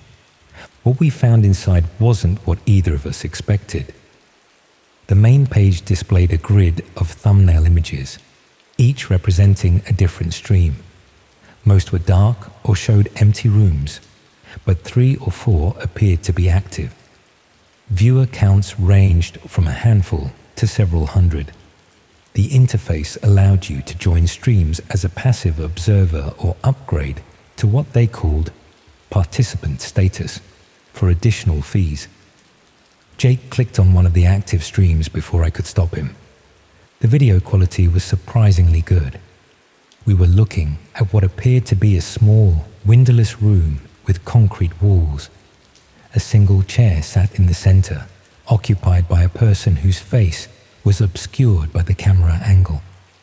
They appeared to be restrained, though the specifics weren't clear. A chat box ran alongside the video, filling with messages from anonymous viewers. The messages were what made my stomach drop. Viewers were making requests, offering payments for specific actions. The amounts being discussed weren't trivial. Hundreds of pounds for relatively minor things, thousands for more serious requests. And someone was apparently fulfilling these requests because the person in the chair would occasionally move or react in ways that corresponded to the chat messages. Jake and I sat there for maybe 10 minutes, not saying anything, just watching this unfold. The casual nature of it was what disturbed me most. Viewers chatted amongst themselves like they were watching a football match, debating techniques and comparing prices. Some seemed to be regulars, referencing previous streams and making recommendations to newcomers. That's when Jake noticed something that made both of us go cold. One of the usernames in the chat was posting comments that included specific details about our location. Not just London or even East London, but references to Bethnal Green, our street, even our building. The user seemed to know we were first-time viewers and was offering to arrange a private demonstration for educational purposes. We closed the laptop immediately. The next few days passed normally enough. I went to work, Jake attended his lectures, and we didn't discuss what we'd seen. But I found myself checking the locks on our flat more frequently, and I noticed Jake had started closing his bedroom curtains during the day. The email arrived on Friday. It came to my personal Gmail account, not an address I'd ever used for anything related to the dark web. The sender was listed as Viewing Room Services at Proton Mail, and the subject line simply read, "Thank you for your interest." The message was brief and professional.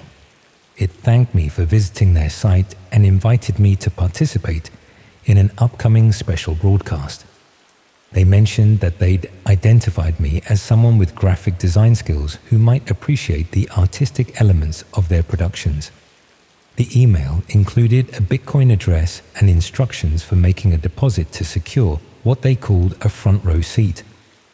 What made my blood freeze was the final paragraph. It mentioned that they'd noticed I lived in a ground floor flat with easy access through the kitchen window, and suggested that if I wasn't interested in viewing their content, perhaps I'd be interested in starring in it. I showed Jake the email, and his face went white. He'd received something similar, though he's focused on his film studies background, and suggested he might want to document the experience from the inside. We decided to ignore the messages and hope they'd lose interest, delete the emails, wipe Jake's laptop, pretend the whole thing had never happened. But the messages kept coming.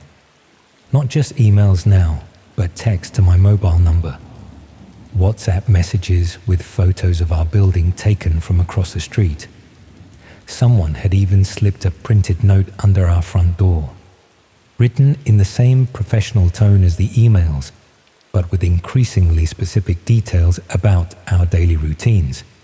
They knew when I left for work each morning, what time Jake usually returned from university, which takeaways we ordered from and how often. Someone was watching us, documenting our lives with the same casual attention to detail I'd seen in that chat room. The breaking point came when Jake found a small camera mounted on the lamppost outside our building. It wasn't a council CCTV camera or anything official, just a small device pointed directly at our windows. Jake climbed up and removed it, but we both knew that if they'd put up one camera, there were probably others. That night, we heard footsteps in the hallway outside our flat. Slow, deliberate steps that paused directly outside our door. The steps would continue for a few minutes, then stop, then start again. We could see shadows moving back and forth under the door gap. But when Jake finally worked up the courage to look through the peephole, the corridor was empty. The next morning, there was another note. This one was different, handwritten rather than printed, with a local postmark from earlier that same day. It contained details about the previous night's activities, describing exactly how we'd reacted to the footsteps, how long we'd waited before checking the door, even what we'd whispered to each other while hiding in Jake's bedroom. Someone had been listening. We went to the police that afternoon, but the response was about what you'd expect. The officer was polite but skeptical, especially when we tried to explain about the dark web and red rooms. He took down our details and said they'd increase patrols in the area, but I could tell he thought we were either making it up or had brought it on ourselves by getting involved with dodgy websites. The surveillance continued for another week. More cameras appeared and disappeared. Messages arrived with increasingly personal details, and we began to notice the same faces appearing in different locations around our neighborhood. People who seemed to turn up wherever we went, always maintaining just enough distance to avoid being obviously suspicious. Jake started talking about moving back in with his parents in Yorkshire. I was considering the same thing, though my parents lived in a tiny village in Somerset, where strangers would be noticed immediately. But before either of us could make concrete plans, the situation escalated. I came home from work on a Thursday evening to find our front door standing open. Not forced, just unlocked and ajar, as if someone had walked in and forgotten to close it properly behind them. Jake's laptop was missing from the kitchen table, along with the flash drive and all the notes we'd been collecting as evidence. But they'd left something behind. On my bed, there was a printed photograph of me sleeping. The angle suggested it had been taken from inside my bedroom, probably the night before. I was lying on my side, facing the camera, completely unaware that someone was standing in my room documenting my unconscious state. Attached to the photograph was a business card with the viewing room logo and a single line of text. "Ready for your audition." Jake and I packed our essential belongings that same evening and left London. We didn't tell anyone where we were going, paid for everything in cash, and avoided using our phones or cards for several days. I stayed with friends in Brighton for a couple of weeks before eventually finding a new flat in a different part of the city. Jake went back to Yorkshire and transferred to a different university. For a while, it seemed like we'd managed to disappear. No more messages, no more surveillance, no more unexpected visitors. I started to relax, began to think that maybe they'd moved on to easier targets. But last month, I received another email. This one came to a Gmail account I'd created specifically for flat hunting in Brighton, an account I'd never used for anything else. connected to a phone number I'd only given to potential landlords and estate agents. The message was brief and familiar. "Thank you for your interest. We've been looking forward to working with you again." Attached was a photograph of my current building, taken from street level, with my bedroom window circled in red. I'm writing this because I'm not sure what else to do. The police in Brighton were even less helpful than the ones in London, and I can't keep running forever. Someone out there has decided that I'm going to be part of their entertainment, whether I want to be or not. The thing that keeps me awake at night isn't just the surveillance or the threats. It's the memory of that chat room, full of ordinary people casually bidding on human suffering, like they were buying items at auction. Hundreds of viewers, all comfortable with the idea that someone else's pain was worth paying for. I keep wondering how many of them are still out there, still watching, still waiting for their next show to begin, and whether the person in that chair, the one we watched for those 10 minutes before we came to our senses, ever made it home to their own flat, their own life, their own false sense of security. The camera outside my current building is smaller than the last one, better hidden, but I spotted it yesterday morning on my way to work. Same angle, same direct line of sight to my windows. I haven't told my new flatmates about any of this. What would be the point? They'd either think I was paranoid or they'd want to leave, and I can't afford to find another place right now. Besides, I'm starting to think it doesn't matter where I go. These people have resources, patience, and apparently unlimited time to devote to their hobby. Sometimes I wonder if this is how it starts for everyone who ends up in those rooms.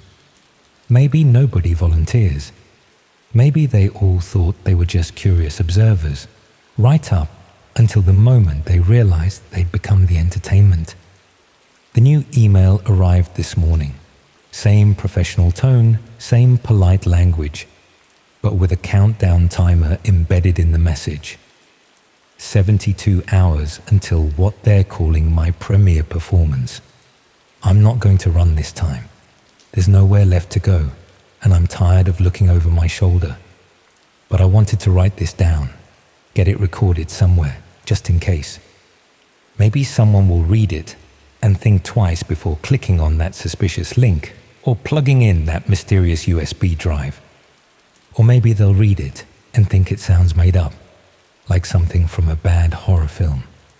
That's probably what I would have thought before Jake brought home that flash drive and we decided to see what all the fuss was about. The timer on my phone says 68 hours remaining. I keep checking it compulsively, watching the numbers tick down like it's New Year's Eve.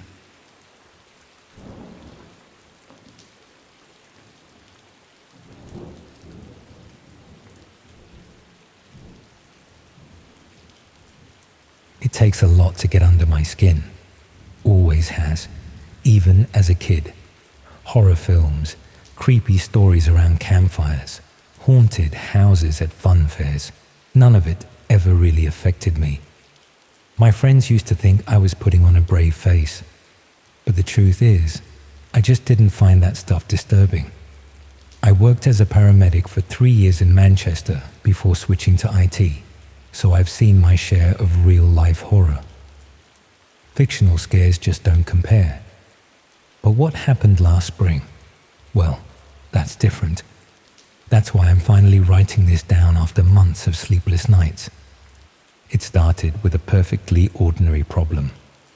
My laptop, a hand-me-down from my older brother when he upgraded, was running slower than usual. Nothing dramatic, just the typical issues with an aging machine. Programs taking ages to load, videos stuttering, that maddening spinning wheel that never seems to stop. I'm relatively tech-savvy, enough to handle basic troubleshooting, but this was beyond the usual turning it off and on again fix. My brother had used it for graphic design work, so it was cluttered with programs and files I didn't need, but had been too lazy to clean up properly. I remember sitting at my kitchen table that evening, the overhead light casting harsh shadows and highlighting the coffee stains on the wooden surface. My flatmate was out for the night, some birthday drinks with colleagues, so the flat had that particular emptiness that makes ordinary sounds seem louder. The hum of the refrigerator, the occasional car passing outside, the clicking of my laptop's overworked fan trying desperately to cool down the processor. I decided to look for some free system optimization tools online. Nothing fancy, just something to clean up unnecessary files and maybe speed things up a bit. I should mention that I was on a fairly tight budget at the time. I'd just been made redundant from my tech support job. The company outsourced our entire department with barely 2 weeks' notice and was picking up freelance work while job hunting. Every penny counted, which is why I was trying to squeeze more life out of this laptop rather than replacing it. After some searching, I found a forum where people were discussing various optimization tools. One user had posted a link to what they described as a comprehensive toolkit that included several different programs bundled together: system cleaner, registry repair, driver updater, the works. It sounded exactly what I needed, and several other users had commented positively about it. I remember hesitating briefly. Free software bundles can be dodgy, but my frugal side won out.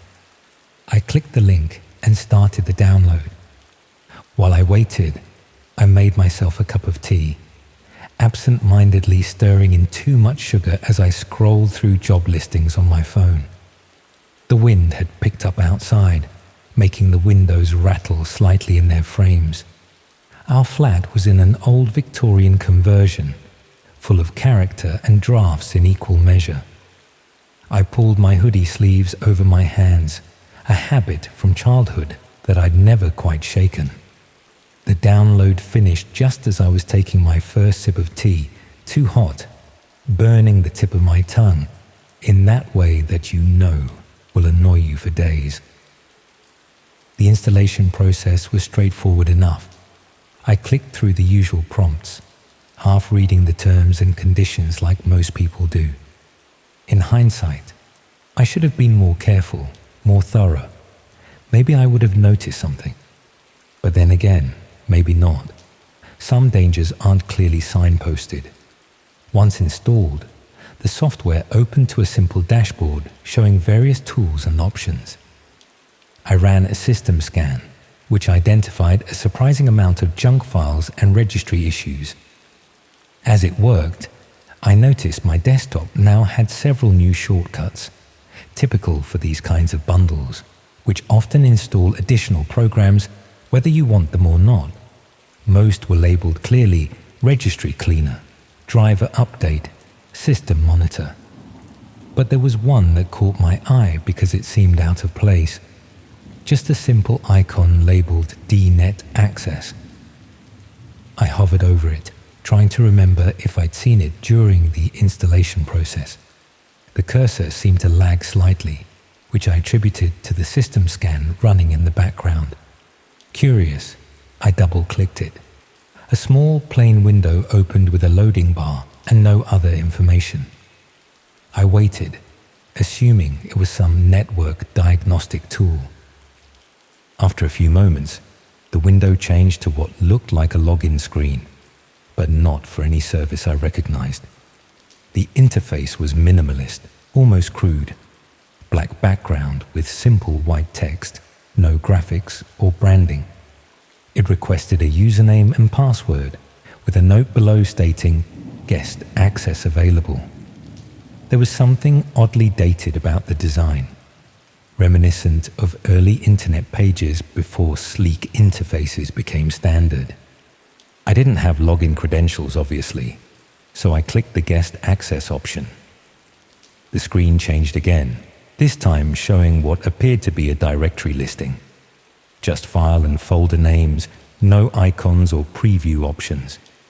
The names were mostly strings of numbers and letters that meant nothing to me.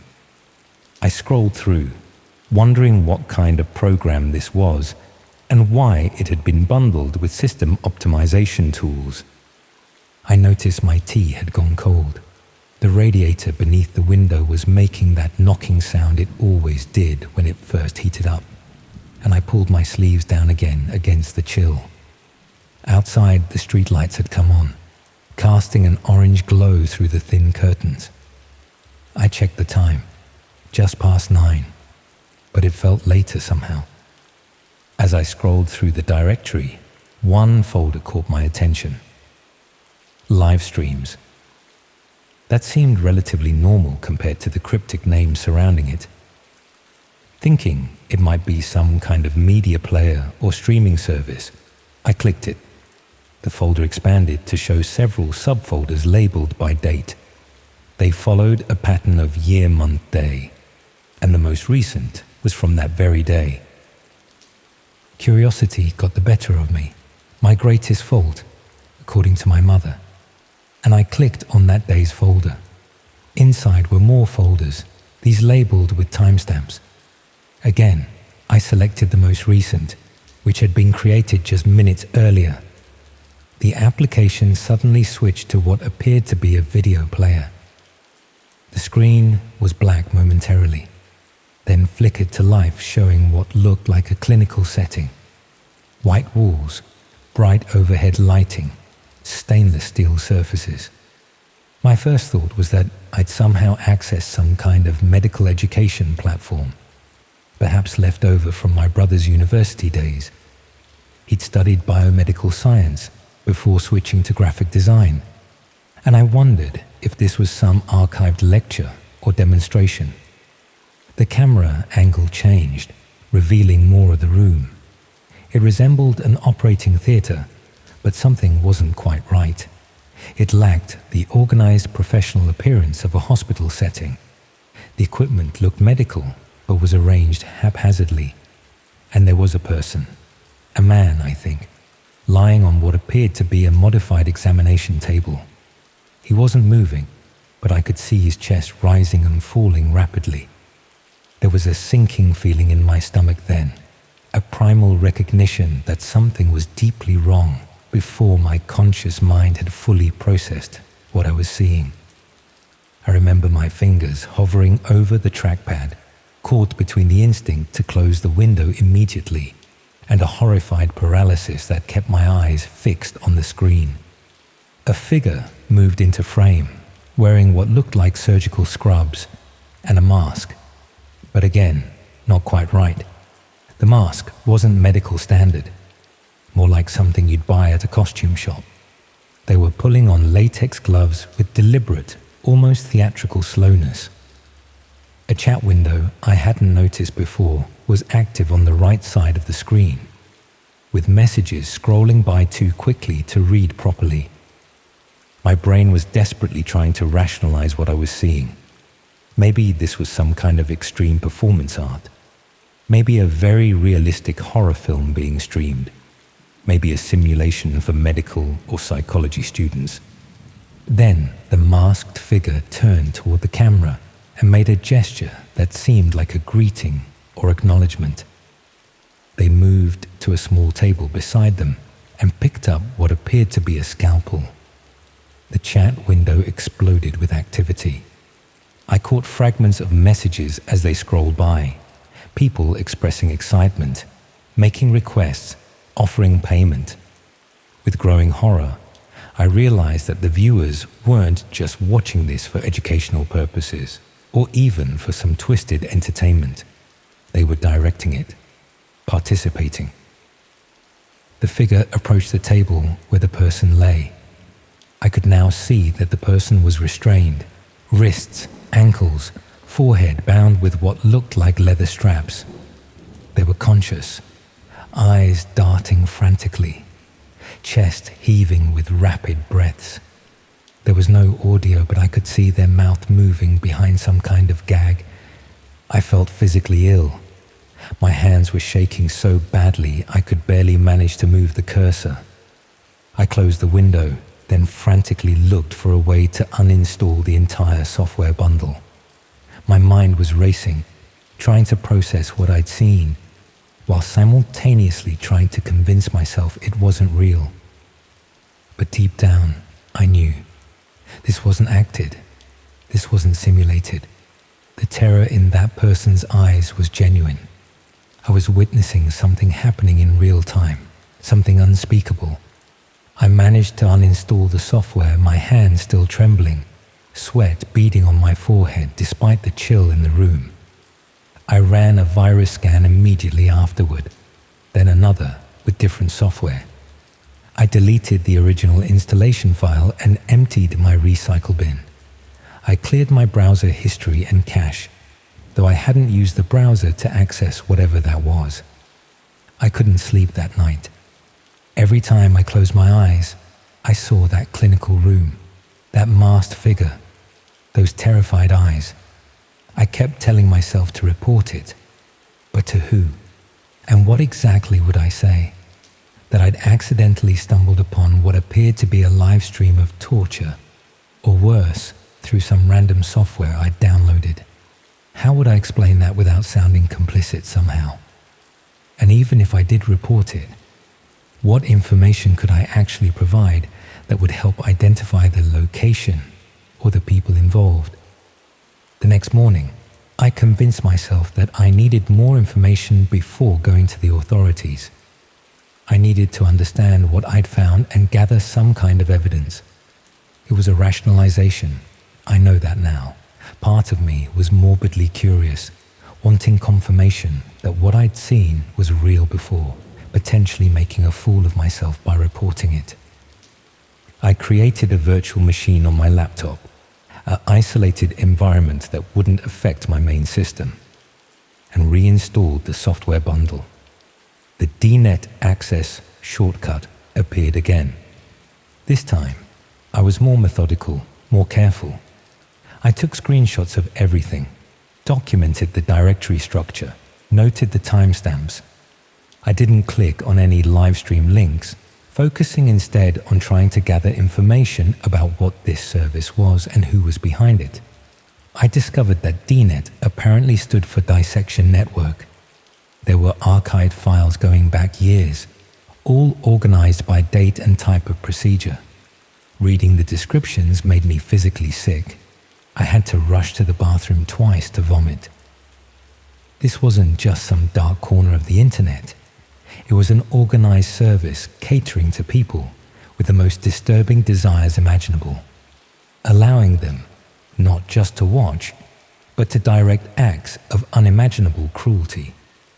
In a folder labeled Members, I found what appeared to be user profiles, usernames, countries, payment information. There were thousands of them from all over the world. I was documenting everything, planning to take it all to the police, when I noticed something that made my blood run cold. My IP address was listed in a file of recent access logs. Next to it was my approximate location based on that IP, the time I'd accessed the stream the previous night, and a status marked Tracked. I shut down the virtual machine immediately and physically disconnected my internet router. My heart was pounding so hard I could feel it in my throat.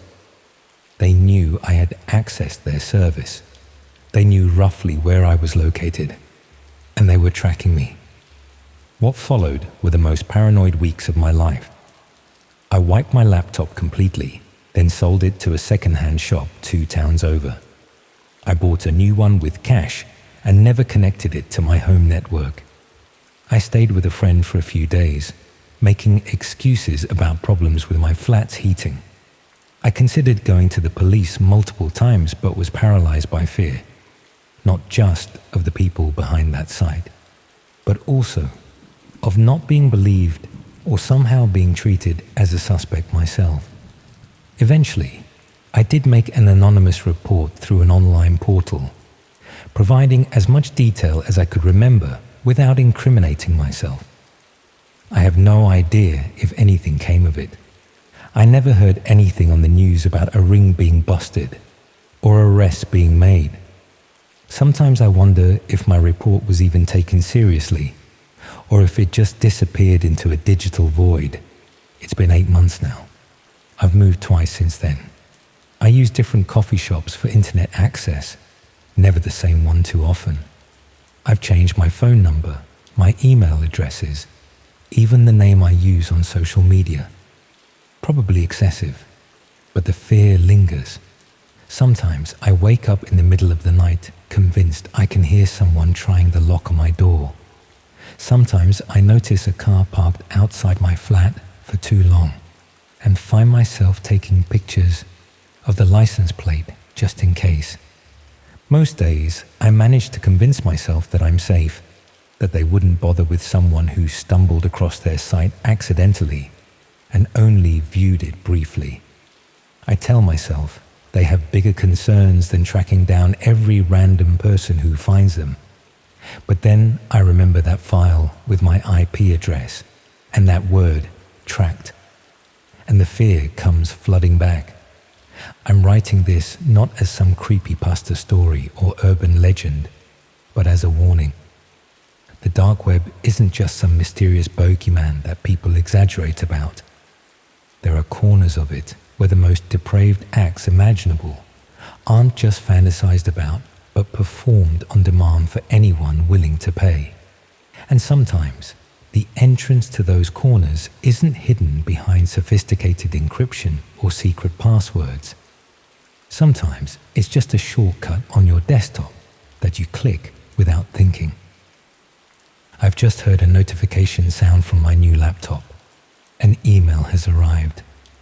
I haven't given this email address to anyone. The subject line is just a string of numbers. I'm afraid to open it, but more afraid not to. If you're reading this, it means I decided to share my experience. Or perhaps someone else found this document and decided it should be shared. Either way, be careful what you download. Be careful what you click. Some things you can't unsee, and some paths, once you've started down them, you can never fully leave behind. Wait, someone's knocking at my door. It's almost midnight. Nobody I know would visit at this hour without calling first. They're knocking again, harder now.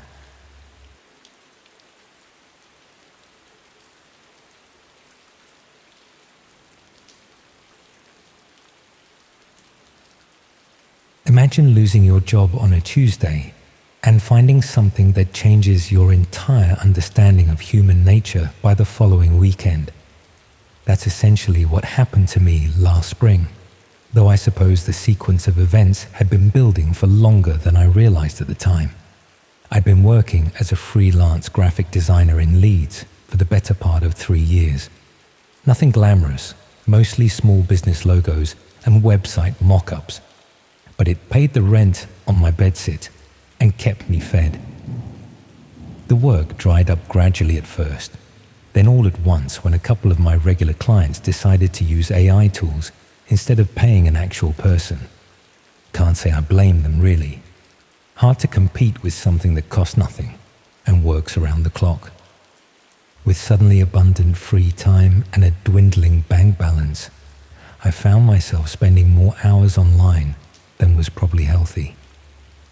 Started browsing forums I'd never paid attention to before, reading about cryptocurrency, privacy tools, things I'd previously dismissed as too technical or too paranoid for normal people to bother with.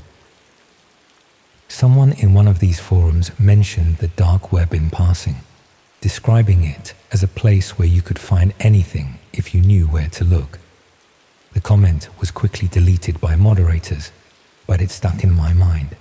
I'd heard the term before, obviously, but always in the context of news articles about drug arrests or cybercrime investigations. Never occurred to me that ordinary people might actually use it for legitimate purposes. The setup process was simpler than I'd expected. Downloaded Tor, followed some basic security guides, and within an hour I was browsing hidden services that existed completely outside the normal internet. The initial experience was disappointing, to be honest. Mostly just drug markets and forums discussing illegal activities, none of which interested me particularly. But I kept exploring, driven more by boredom than genuine curiosity. Found communities dedicated to privacy advocacy, whistleblowing platforms, forums for people living under authoritarian governments. Started to understand that the dark web wasn't just criminals and extremists. It was also journalists, activists, ordinary people who needed to communicate without surveillance. After a few weeks of casual browsing, I stumbled across discussions about something called red rooms. The concept seemed ridiculous initially. Live streaming platforms where viewers could allegedly watch and influence violent acts happening in real time. Most people discussing them insisted they were urban legends, elaborate hoaxes designed to separate gullible users from their Bitcoin. The technical arguments against their existence seemed sound. The bandwidth limitations of anonymity networks, the difficulty of maintaining stable video streams, the enormous resources required to operate such services without getting detected by law enforcement. Everything pointed to red rooms being nothing more than internet folklore. Yet some users claimed to have encountered genuine examples. They described specific technical details that seemed too elaborate to be complete fabrications. Sophisticated payment systems, invitation-only access requiring references from existing members, streaming infrastructure that somehow overcame the limitations of anonymous networks. My design background made me curious about the technical aspects. How would someone actually build such a system? What kind of user interface would be required? It became a theoretical problem I couldn't stop thinking about, the same way I might obsess over a particularly challenging design brief. The research consumed several weeks. I learned about cryptocurrency mixing services, about video compression algorithms, about distributed hosting systems, discovered communities where people discussed theoretical approaches to anonymous streaming, always careful to frame everything as academic research or security testing. In mid-April, I found something that shifted my investigation from theoretical to practical. It appeared in a thread about experimental video technologies, presented as a demonstration of new streaming protocols designed for high-latency networks. The poster described it as a proof of concept for communication systems that could work in areas with unreliable internet infrastructure. The link led to a basic authentication page. No branding or explanation, just fields for username and password. Below that, a note indicating that new accounts required invitation codes from existing users. I spent the next fortnight trying to work out how to get access. Posted carefully worded questions in various forums, hoping someone might share an invitation or point me toward whoever was distributing them. Got nowhere. The breakthrough came through pure chance. I'd been helping a small web development company with some logo work, essentially working for free because I needed portfolio pieces more than I needed payment. One of their junior developers, someone I'd barely spoken to previously, messaged me asking if I'd be interested in testing a new streaming platform focused on user privacy. The timing seemed suspicious, but I accepted anyway. The authentication process was more complex than I'd anticipated. Beyond basic login credentials, the system required verification through a mobile application that generated time-sensitive codes. Reminded me of online banking security, the kind of multi-factor authentication used by financial institutions. When I finally gained access, the interface was surprisingly polished. Professional design, intuitive navigation, clean typography. Looked like any mainstream streaming service, the sort of platform you might use to watch films or television programs. There was a sidebar listing available channels, most of which appeared to be offline. The active ones had generic titles, combinations of letters and numbers that conveyed no information about their content. Viewer counts were modest, typically between 20 and 40 people. The associated chat functions were mostly empty. I selected one of the active channels at random. The video quality was poor, as expected through anonymous networks. Heavily compressed, pixelated, with noticeable lag between audio and video. It took several moments to understand what I was looking at. A small room with bare walls, lit by a single overhead bulb. Someone was sitting on a wooden chair in the center of the frame. The person appeared to be sleeping or unconscious. Their head was tilted forward, and they didn't respond to occasional sounds coming from somewhere off camera. The chat section showed only automated timestamps generated by the system. I watched for perhaps 20 minutes, waiting for something to happen. Nothing did. The person remained motionless. No one entered the frame. The chat stayed empty. Eventually, I switched to a different channel. The second stream showed what looked like a basement or cellar. Concrete walls, exposed pipes, fluorescent lighting. The camera was positioned to show the entire space, but like the first stream, nothing occurred while I watched. No movement, no activity, no interaction in the chat. Over the following evening, I sampled about 10 different channels.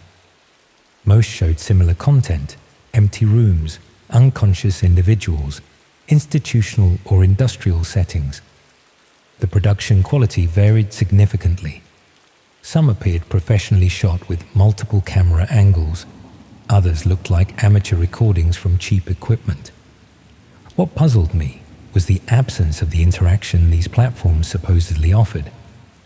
Despite claims about viewer participation and real-time control, I saw no evidence of such functionality. No voting mechanisms, no command interfaces, no way for viewers to influence what happened on screen. I began to suspect these were pre-recorded videos rather than live streams. The technical challenges that skeptics had identified seemed valid. Maintaining stable, interactive video through anonymous networks would require substantial resources and expertise. Made more sense that these were archived recordings designed to create the illusion of live participation. But then I discovered a channel that completely changed my understanding of what I was looking at. The title was different from the others. Not random characters, but actual words. Session 23, Community Request. The viewer count was significantly higher. Nearly 200 people. The chat section showed constant activity, messages appearing faster than I could read them. The video showed a residential setting. Someone's kitchen, complete with appliances, crockery, personal items scattered about. Looked like any working-class British home, the kind of place where normal people lived normal lives. A woman sat at the kitchen table, facing the camera. Unlike the unconscious subjects in other streams, she was alert and aware, making direct eye contact with the lens. She appeared frightened, but not panicked, as if she understood her situation but hadn't completely given up hope. The chat exploded with messages, numbers, single words, brief phrases in multiple languages. Most were in English, but I recognized fragments of German, French, what might have been Russian. The messages appeared to follow some sort of pattern or structure, though I couldn't decipher what it meant. That's when I noticed something that made everything else irrelevant. One of the chat messages included a timestamp that matched exactly what was showing on my computer. Not approximately, precisely, down to the second. This wasn't a recording. This was happening right now. A man entered the frame from behind the camera. He was wearing ordinary clothes, jeans, a dark jumper, nothing distinctive or threatening about his appearance. He approached the woman and placed a mobile phone on the table in front of her. She picked up the phone and appeared to read something on the screen. Her expression shifted from fearful to genuinely terrified. She started to stand up, but the man placed his hand on her shoulder. not violently but firmly enough to guide her back into the chair. The chat messages became more frequent and specific. I started to understand that they weren't just comments. They were instructions. The numbers corresponded to actions or locations. The brief phrases were commands for what should happen next. The viewers weren't just watching. They were directing the entire situation. The woman looked directly at the camera again, and I realized she could see the viewer count. She knew exactly how many people were watching, knew that we were all participating in whatever was about to happen to her. Her eyes held a kind of desperate appeal that I'd never seen in any film or television program. I closed the browser immediately and shut down my computer. For the better part of a week, I avoided going online except for essential tasks. Told myself it had been an elaborate performance, a piece of interactive theatre designed to disturb people who'd stumbled into spaces they shouldn't have been exploring. The production values had been too professional, the technical execution too smooth for something genuinely criminal. But I couldn't stop thinking about that timestamp, the perfect synchronization between the chat and my system clock, the way the woman had looked through the camera, as if she could see directly to the people controlling what happened to her. Eventually, I started checking local news websites, missing persons reports, unexplained incidents, anything that might relate to what I'd witnessed. Found nothing, which should have been reassuring but somehow made me more uneasy. I never returned to that platform. Uninstalled Tor, deleted everything related to my dark web browsing, reformatted my hard drive twice, changed my passwords, closed the email account I'd been using, even moved to a different flat across town.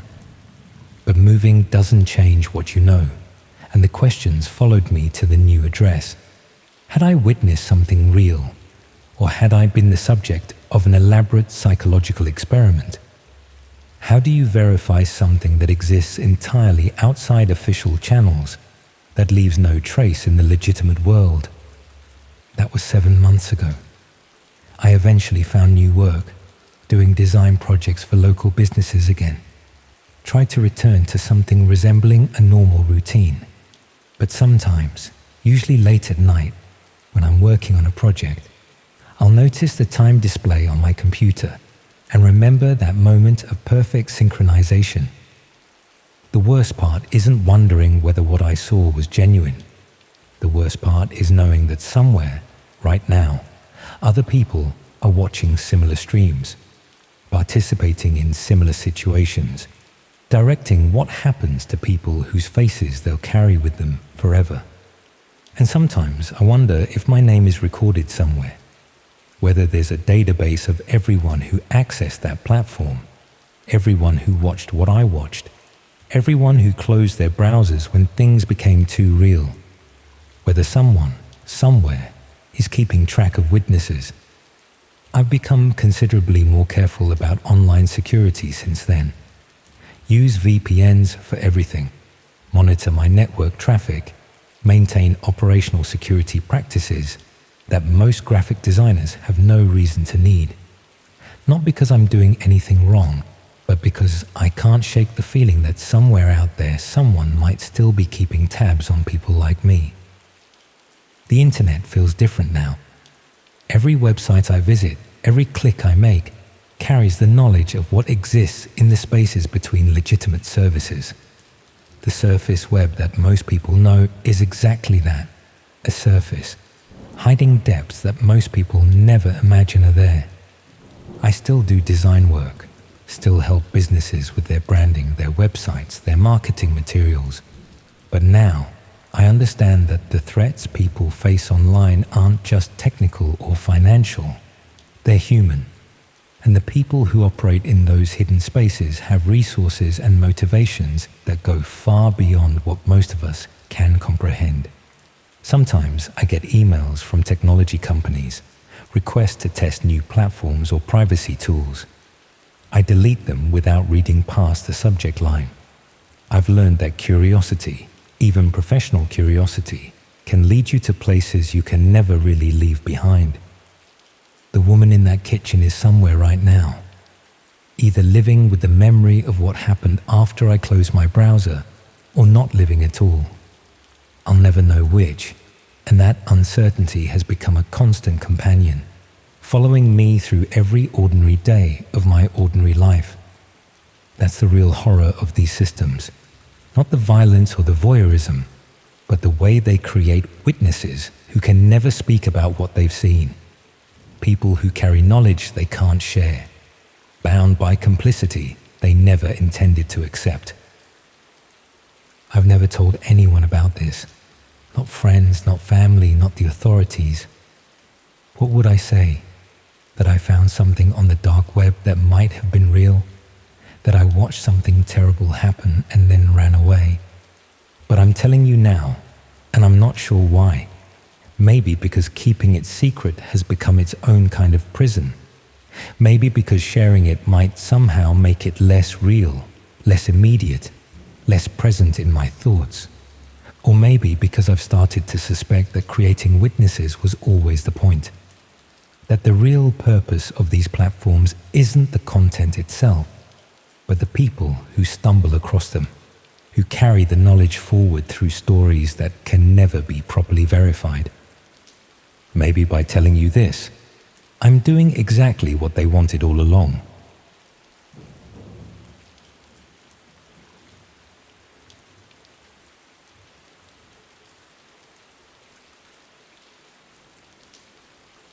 I can't watch YouTube anymore. Not even the most innocent cooking tutorials or guitar lessons.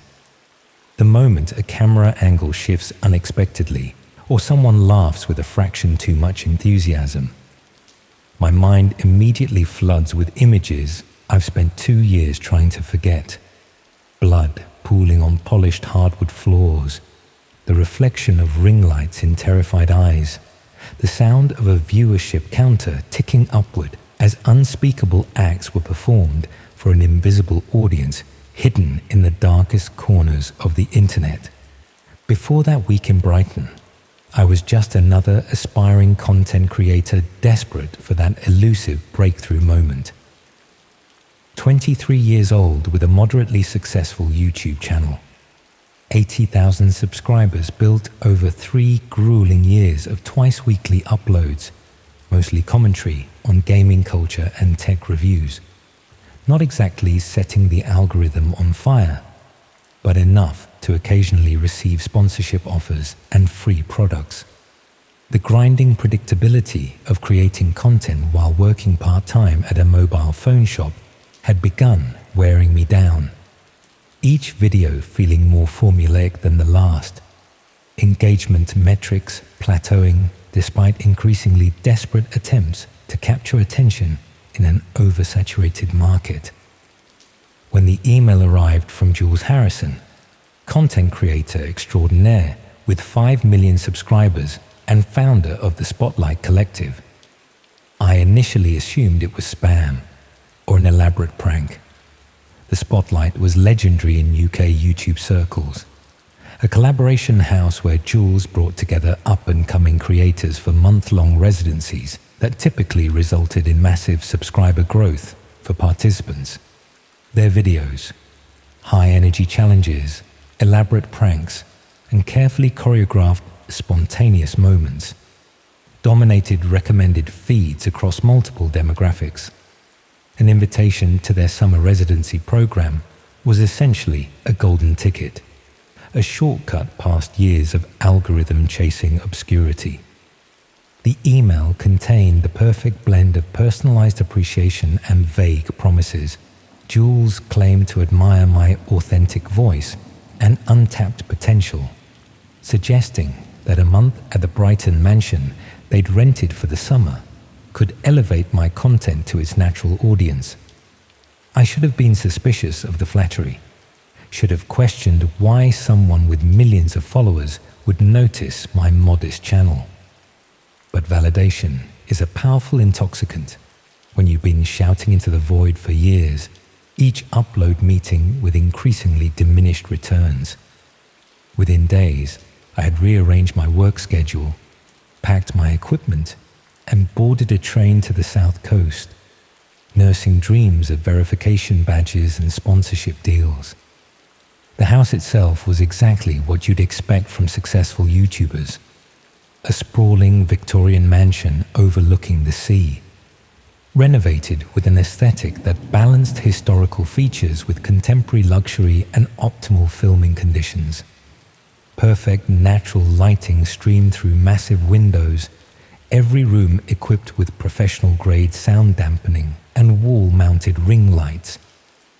The 6 other content creators selected for the residency represented diverse niches: beauty tutorials, fitness challenges, comedy sketches, true crime commentary, urban exploration, and cooking videos, creating what Jules described as perfect cross-pollination potential for collaborative content.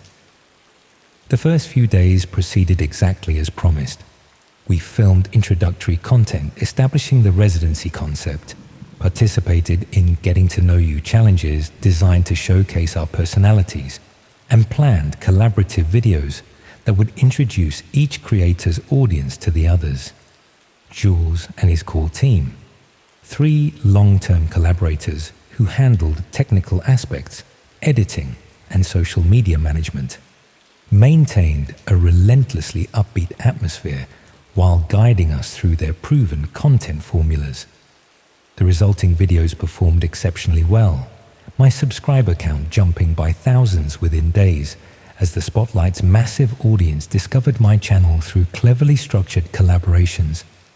The subtle shift began during the second week, as Jules introduced what he called escalation content, videos designed to capitalize on our growing comfort with each other by pushing boundaries for entertainment value. What started as mildly embarrassing challenges gradually evolved into elaborate pranks with increasingly uncomfortable elements: sleep deprivation, minor physical discomfort, emotional manipulation designed to capture genuine distress that could be packaged as entertainment. Nothing technically harmful, but walking a line that made several of us privately uncomfortable, though none dared voice concerns for fear of appearing ungrateful or unsuited to the competitive reality of professional content creation. I remember the exact moment when my unease crystallized into something more concrete. During a late-night editing session, I noticed discrepancies in the footage from a particularly intense prank involving simulated intruders.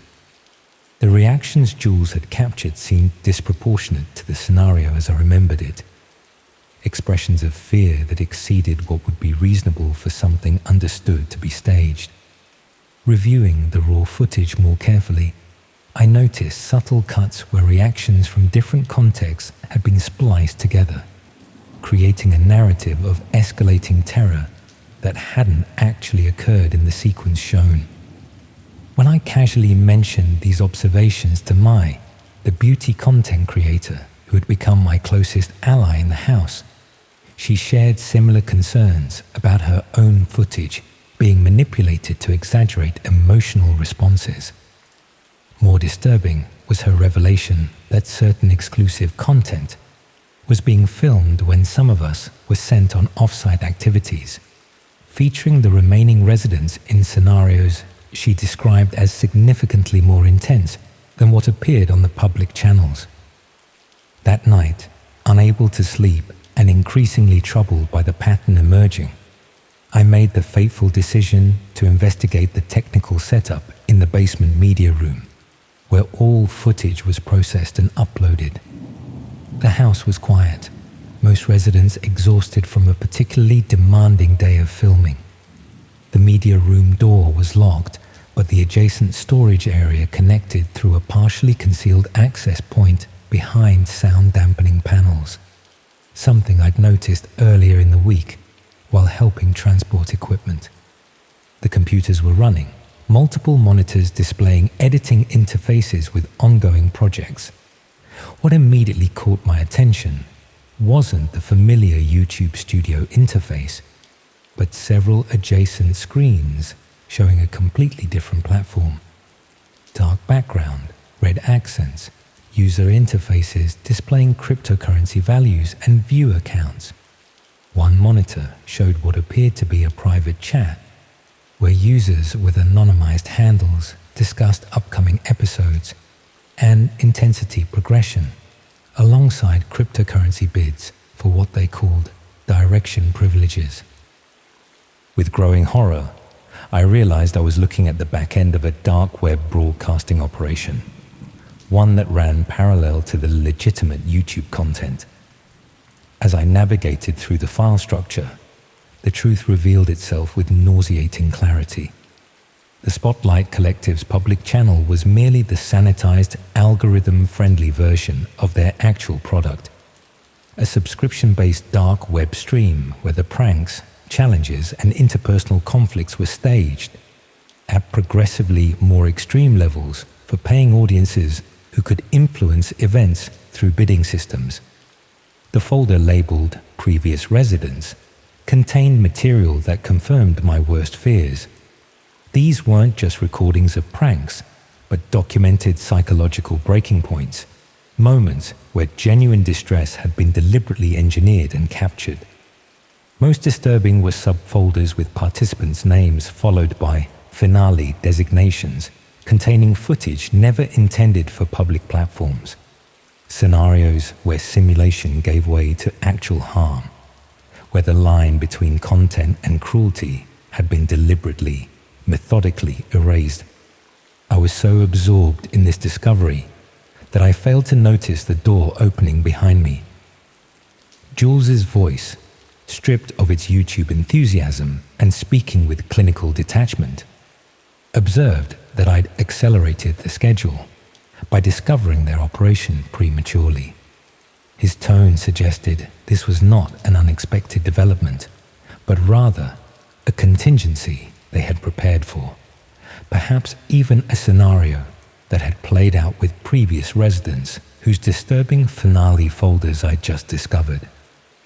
What followed exists in my memory as fragmented impressions rather than coherent sequence, Jules explaining with disturbing calmness that I had unwittingly auditioned for and been selected for their dark web content stream, where authentic reactions to escalating scenarios commanded premium subscription rates from viewers tired of the artificial positivity of mainstream platforms. The real purpose of the Spotlight Residency program wasn't to elevate promising creators, but to identify those whose psychological profile suggested they would produce compelling content when subjected to genuine rather than simulated distress. My attempted escape was predictably unsuccessful. The house had been specifically selected for its isolation and security features. The other residents either complicit or themselves unaware of the true nature of their participation. The following 3 days became a nightmare of forced participation in what they called my breakdown arc, a carefully orchestrated series of scenarios designed to document my psychological deterioration for their dark web audience. Each segment was constructed to appear consensual if viewed selectively, with carefully captured moments of apparent agreement that could be edited together to create plausible deniability. The other residents' reactions revealed the spectrum of their involvement. My and 2 others displayed the genuine shock of fellow victims, while the remaining 3 showed the practiced detachment of those who had already completed their own arcs and graduated to becoming facilitators rather than subjects. The true horror wasn't just what was happening, but the realization that this system had been operating for years, processing waves of aspiring creators through its machinery.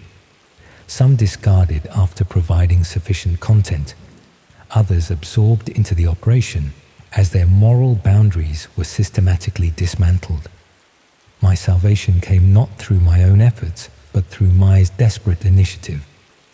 Having witnessed my content sessions and realizing she was likely scheduled for similar treatment, she had managed to smuggle a message out through a food delivery service, using a technique so simple It had evaded the elaborate security systems.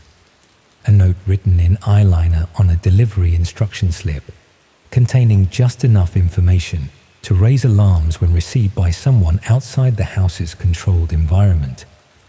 The police response was initially skeptical, but escalated rapidly when Mai's family independently reported concerns after unusual changes in her communication patterns. The raid occurred during what was being prepared as my finale session, interrupting a scenario designed to document actual rather than simulated harm.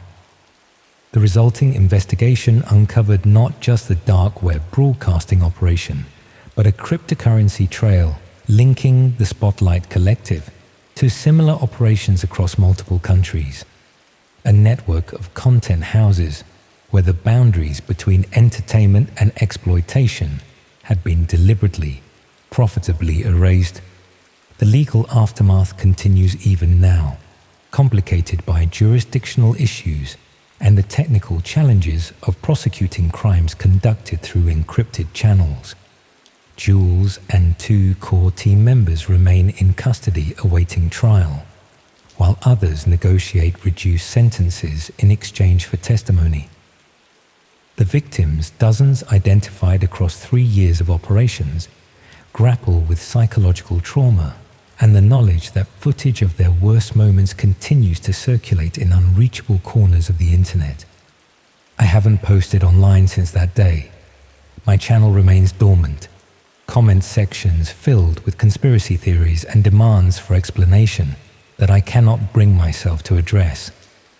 Sometimes I receive messages from accounts I don't recognize, containing nothing but timestamp references that I understand with sickening clarity to be directions to specific moments in my content arc, still being viewed and shared on platforms beyond the reach of conventional moderation. The most disturbing legacy isn't the personal trauma, but the knowledge that the Spotlight Collective was merely one node in a larger network. A proof of concept showing how effectively mainstream content creation could be weaponized as both cover and recruitment for darker operations. How many other collaboration houses, creator residencies, and content collectives operate similar schemes beneath their algorithm-friendly surfaces?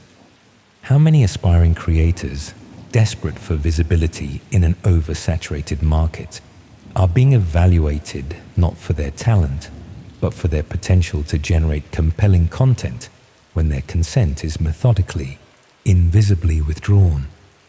Each viral challenge, each increasingly extreme prank war, each collaboration house promoting authentic content and pushing boundaries now represents potential danger rather than opportunity.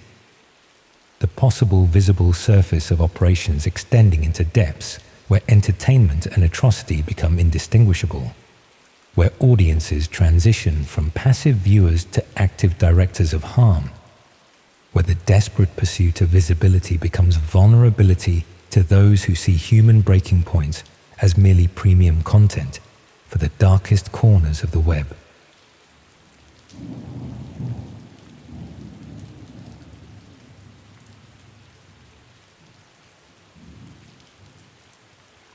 Have you ever been in the situation where you do something seemingly normal, something routine, and it completely changes your life?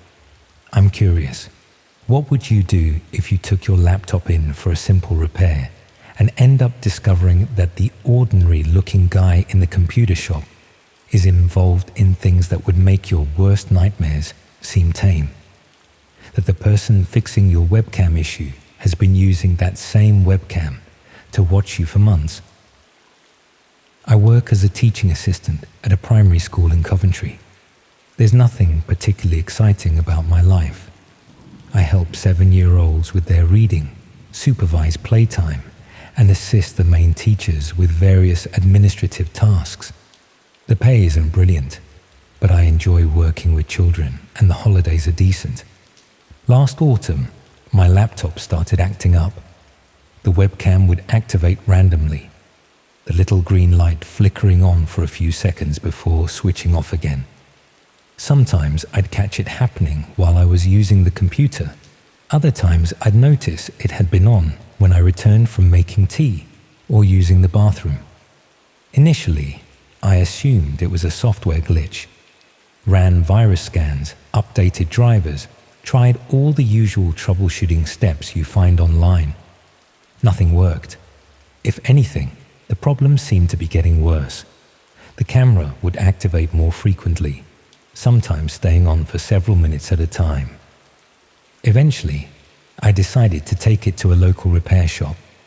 The place was called Digital Solutions and occupied a narrow storefront between a charity shop and a kebab restaurant.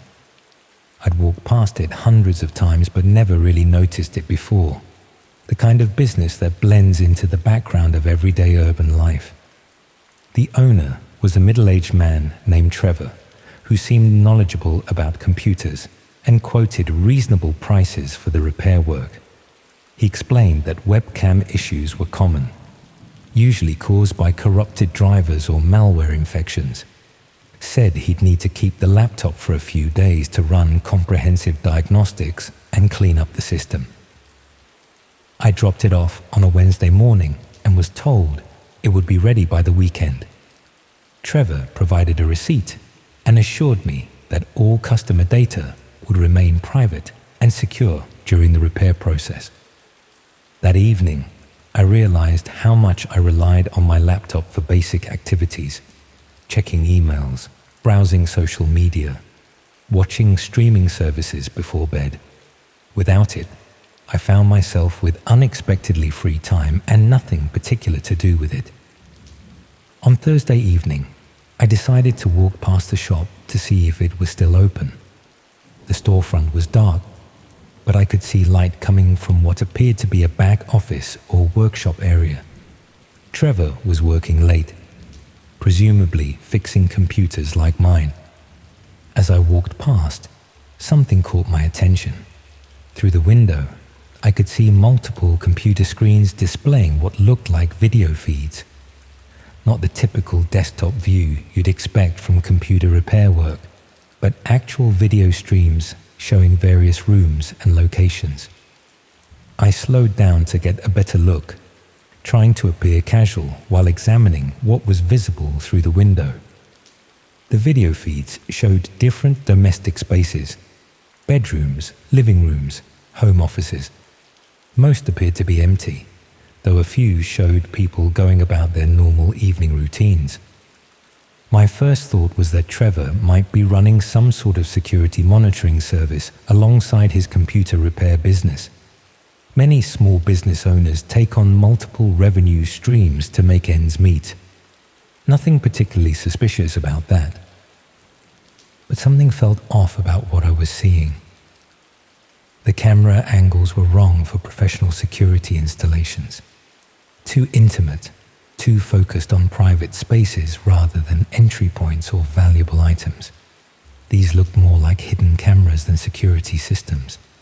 I continued walking, but the image of those video feeds stayed with me. That night, I found myself wondering about my own laptop, about the webcam issues I'd been experiencing, about how long Trevor had been aware of the problem before I brought the computer to his shop. On Friday, I called to check on the repair progress. Trevor said the work was taking longer than expected, that he'd discovered more extensive malware infections than initially apparent. He'd need the weekend to complete the cleaning process, but the laptop would definitely be ready by Monday. This gave me an excuse to walk past the shop again Friday evening. Same pattern as the night before, dark storefront, lights in the back office, multiple screens displaying video feeds of domestic spaces. This time, I counted at least 6 different feeds visible through the window. One of them showed a young woman in what appeared to be her bedroom, getting ready for bed. The camera angle suggested it was positioned somewhere high up, possibly hidden in the ceiling fixture or ventilation grate. She had no idea she was being watched.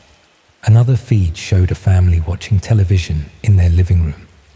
2 adults, 3 children, completely unaware that their private evening was being broadcast to Trevor's monitoring setup.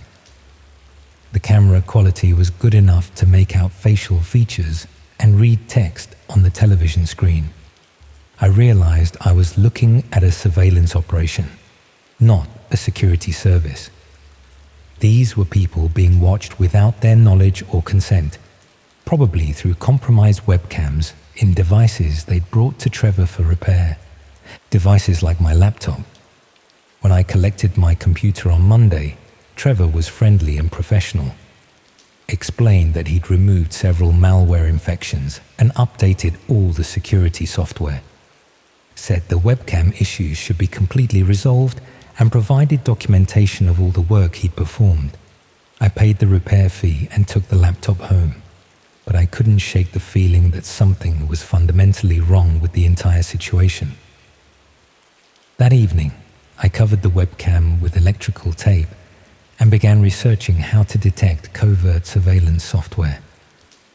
The diagnostic tools I downloaded found several programs I didn't recognize, applications that weren't listed in the standard software inventory, but were definitely present on the system. Most appeared to be related to remote access and file sharing, the kind of software that could allow someone to control a computer from a distance. I spent the next several days learning about digital forensics, about how to trace network connections and monitor system activity. What I discovered was disturbing. My laptop was regularly connecting to IP addresses I didn't recognize, uploading small amounts of data at consistent intervals. The connection logs showed that these uploads had been happening for months, long before I'd taken the computer to Trevor for repair. But the frequency and volume of data transfer had increased significantly since getting the laptop back from his shop. I started documenting everything: screenshots of the network activity, records of the suspicious software installations, photos of Trevor's shop taken from the street. Built a comprehensive file of evidence, though I wasn't sure what I planned to do with it. That's when I decided to investigate Trevor's operation more thoroughly. Started walking past his shop at different times, observing patterns in his work schedule and customer traffic. Noticed that he seemed to specialize in devices with cameras, laptops, tablets, smartphones with front-facing cameras. Most of his customers appeared to be ordinary people dealing with routine technical problems. Students with slow computers, parents with virus-infected family laptops, elderly people who'd accidentally installed malicious software, all of them trusting Trevor to fix their problems and protect their privacy. One evening, I saw something that changed my understanding of what Trevor was actually running. Through the back office window, I could see him interacting with what appeared to be a live streaming interface. Multiple video feeds were active, but now there was chat functionality alongside the video streams. People were watching the feeds and commenting in real time, not just watching, but requesting specific actions or camera angles. Trevor was responding to these requests, apparently controlling which feeds were visible and how the surveillance was conducted. This wasn't just unauthorized monitoring. This was a commercial operation, selling access to private surveillance footage to paying customers around the world. I recognized one of the video feeds immediately. It showed a bedroom that looked exactly like mine, filmed from the angle where my laptop usually sat on the dresser. The electrical tape I'd placed over the webcam was visible in the corner of the frame, but the camera was somehow still transmitting video from inside my flat. Trevor had installed multiple surveillance devices during the repair process. The webcam issue I'd originally brought to him was probably his doing in the first place, a way to identify potential surveillance targets and get access to their devices. I left the area immediately and went home to search my flat thoroughly. Found a tiny camera hidden in the smoke detector above my bed, another one built into what looked like a standard electrical outlet near my desk. professional installations, nearly invisible unless you knew exactly what to look for. The devices were connected to my home Wi-Fi network, probably configured during Trevor's access to my laptop and password information. They'd been broadcasting footage of my private life to his streaming platform for weeks, maybe months. I documented everything with my phone camera, then carefully removed the surveillance devices without damaging them, kept them as evidence, along with all the digital forensics information I'd gathered about the compromised laptop. But when I tried to report the situation to police, I encountered a problem I hadn't anticipated. The officers I spoke with seemed knowledgeable about traditional crimes, but struggled to understand the technical aspects of what I was describing. Digital surveillance, dark web streaming platforms, cryptocurrency payment systems. It was outside their normal area of expertise. They took my statement and collected the physical evidence, but explained that investigating this type of cybercrime would require specialist resources that might not be available immediately. Said they'd be in touch once they'd consulted with their digital forensics team. That was 4 months ago. I've heard nothing back from police, and Trevor's shop is still operating normally. Same storefront, same repair services, same trusting customers bringing their camera-equipped devices to be fixed. I moved to a different flat across town, replaced all my electronic devices, took comprehensive security precautions to prevent future surveillance. But moving doesn't change what you know, and the knowledge of what Trevor is doing follows me through every ordinary day. The worst part isn't knowing that I was watched without consent. The worst part is understanding how many other people are probably being watched right now. People who trust their local computer repair shop to fix their problems and protect their privacy. Trevor's operation depends on that trust, on people like me who need technical help and assume that small business owners are fundamentally honest, on the invisibility that comes with running a boring, everyday service that nobody pays much attention to. I've started noticing other computer repair shops around the city, wondering how many of them might be running similar operations. How many ordinary-looking technicians are actually surveillance entrepreneurs, selling access to private footage through dark web streaming platforms. Sometimes I wonder if reporting Trevor to police was the right decision, or if I should have tried to expose his operation through other means: media attention, social media campaigns, direct warnings to his potential victims. But all of these approaches would require evidence that I'm not sure I could provide without admitting to my own illegal surveillance of his activities. That's the genius of operations like Trevor's. They create witnesses who are bound by their own complicity, people who can't report what they've seen without acknowledging their own borderline criminal behavior.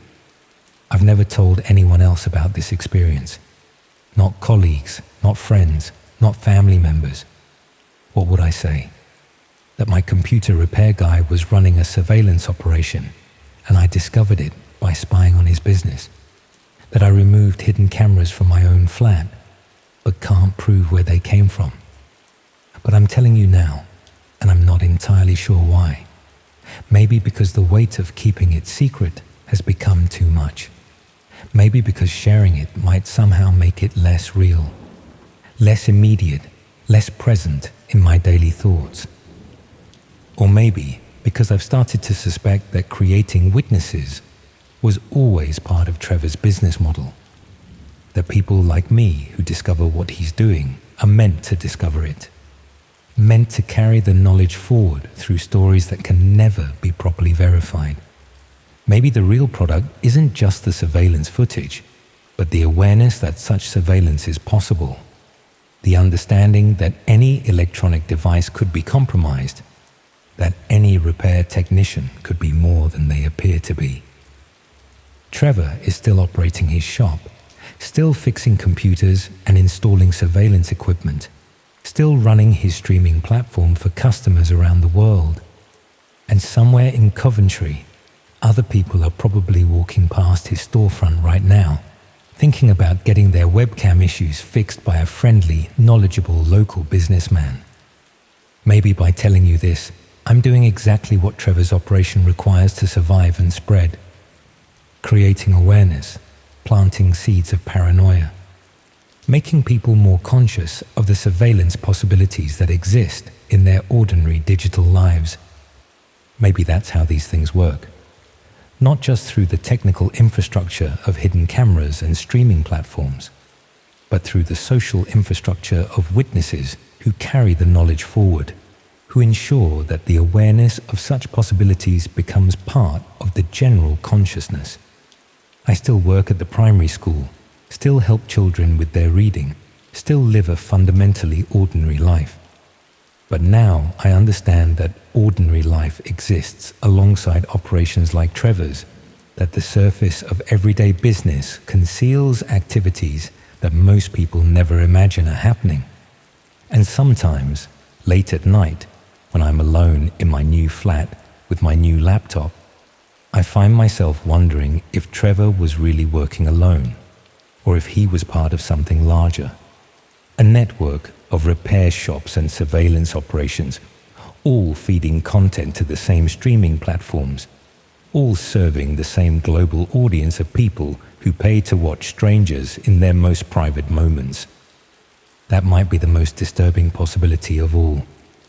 Not that one creepy computer repair guy was running a surveillance operation, but that such operations are common enough to sustain entire industries, entire ecosystems of people who make their living by violating the privacy of ordinary people who just needed their laptops fixed.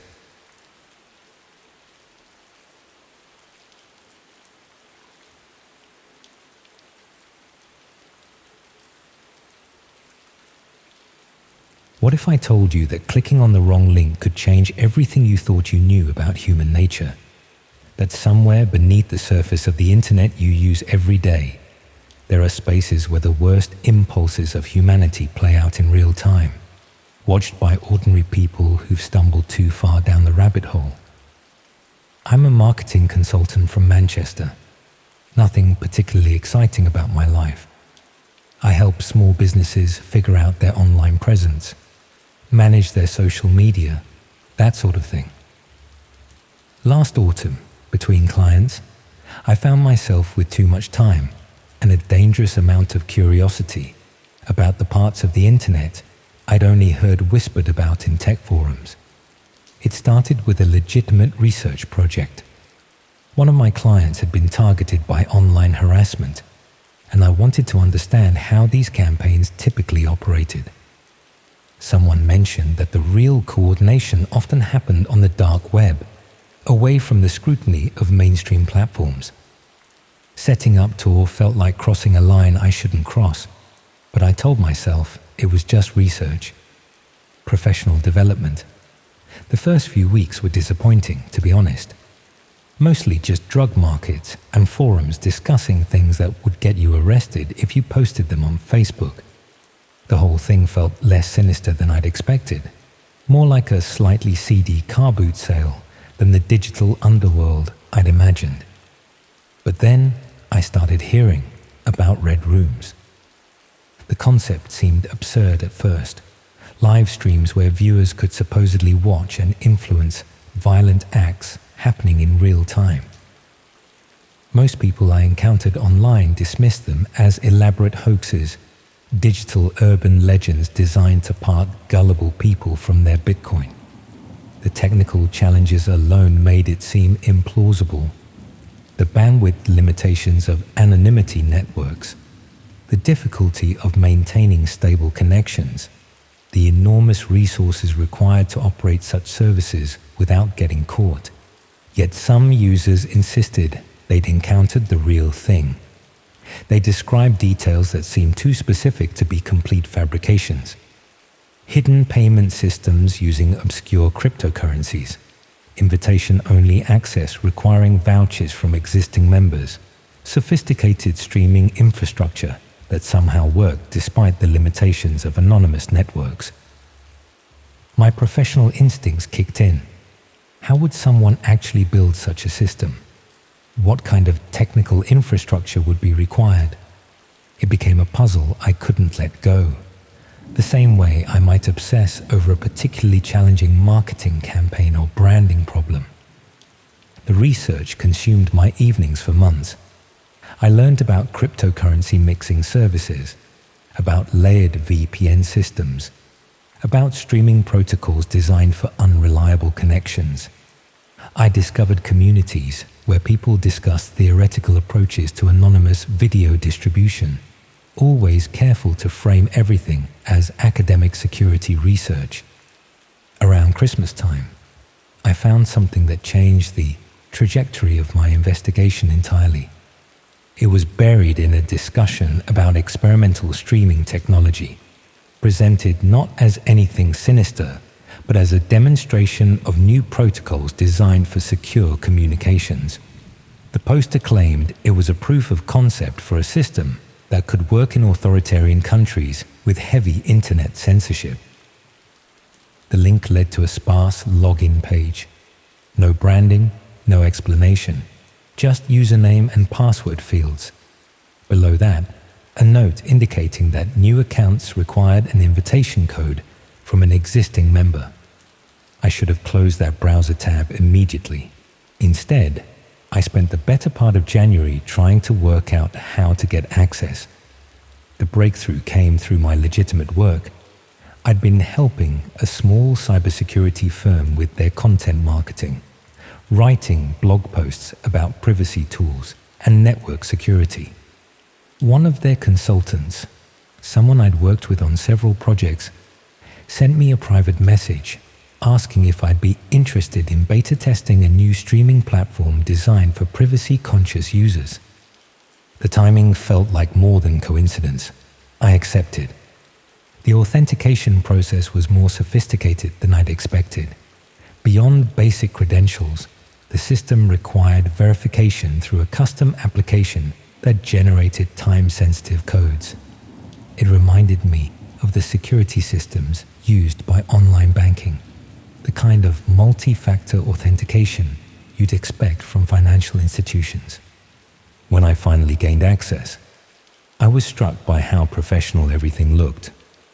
Clean interface design, intuitive navigation, the kind of user experience you'd expect from a legitimate streaming service.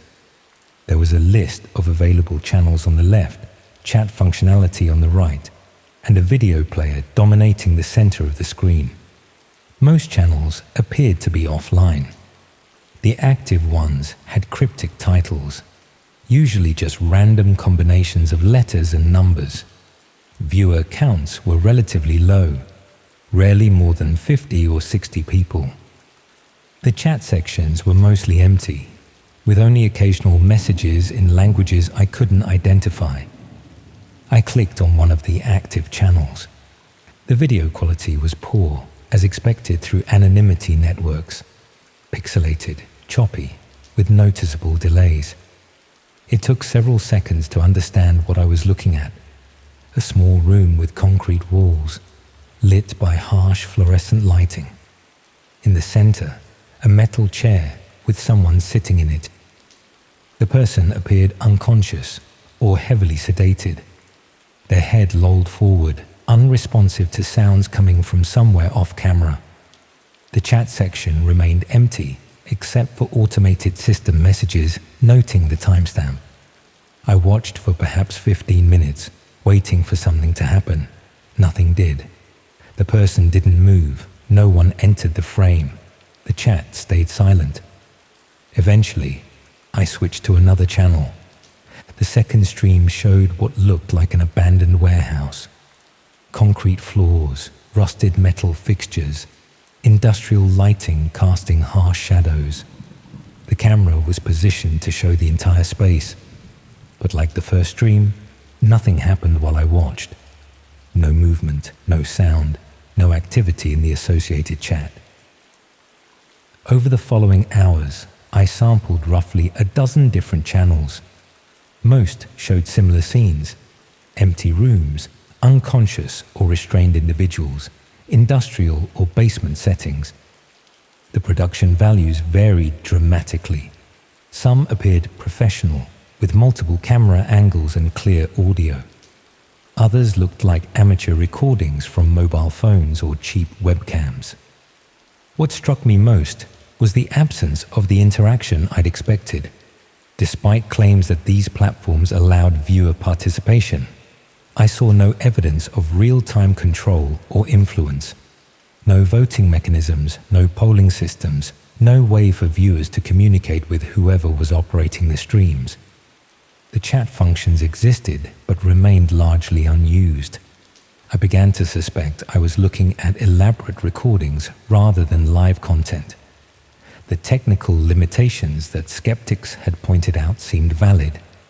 Maintaining stable, interactive video streams through anonymity networks would require significant resources and expertise. Perhaps these were pre-recorded videos designed to create the illusion of live participation. But then I discovered a channel that shattered that assumption completely. The title was different from the others. Not random characters, but actual words. Fulfillment Session 47.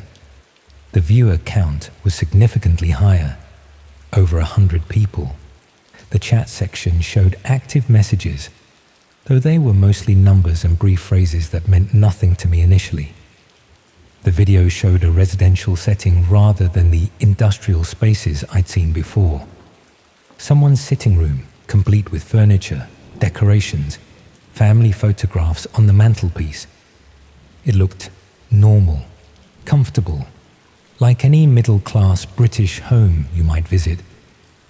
A person sat on the sofa, facing the camera directly. Unlike the unconscious subjects in other streams, this individual was alert, making eye contact with the lens. They appeared nervous but not panicked, as if they understood what was about to happen and had somehow accepted their situation. The chat suddenly exploded with activity. Messages appeared rapidly, too fast for me to read them all. Numbers, coordinates, simple commands. Most were in English, but I recognized fragments of other European languages mixed throughout. That's when I noticed something that made my blood run cold. The timestamp on one of the chat messages matched exactly the time showing on my computer clock. Not approximately, precisely, down to the second. These weren't pre-recorded videos. This was happening right now, in real time. Someone entered the frame from the left side of the screen. They wore dark clothing with their face obscured, but their movements seemed deliberate, controlled. They approached the person on the sofa and handed them what appeared to be a sheet of paper. The person read whatever was written there. Their expression transformed from nervous to genuinely terrified. They started to rise from the sofa, but the masked figure placed a hand on their shoulder, gently but firmly guiding them back down. The chat messages became more frequent and specific. I began to understand that they weren't just comments, they were instructions. The numbers corresponded to locations within the room. The brief phrases were commands for actions to be performed. The viewers weren't just watching, they were directing what happened next. The person on the sofa looked directly at the camera again, and I realized with growing horror that they could see us. Not individually, but they knew we were there, watching, participating. Their eyes held a desperate pleading that I'd never witnessed before in any film or television program. I slammed the laptop shut immediately. For nearly a week, I avoided my computer entirely, except for essential work tasks.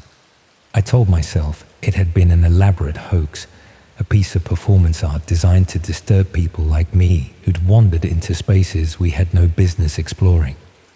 The production values had been too polished, the technical execution too smooth.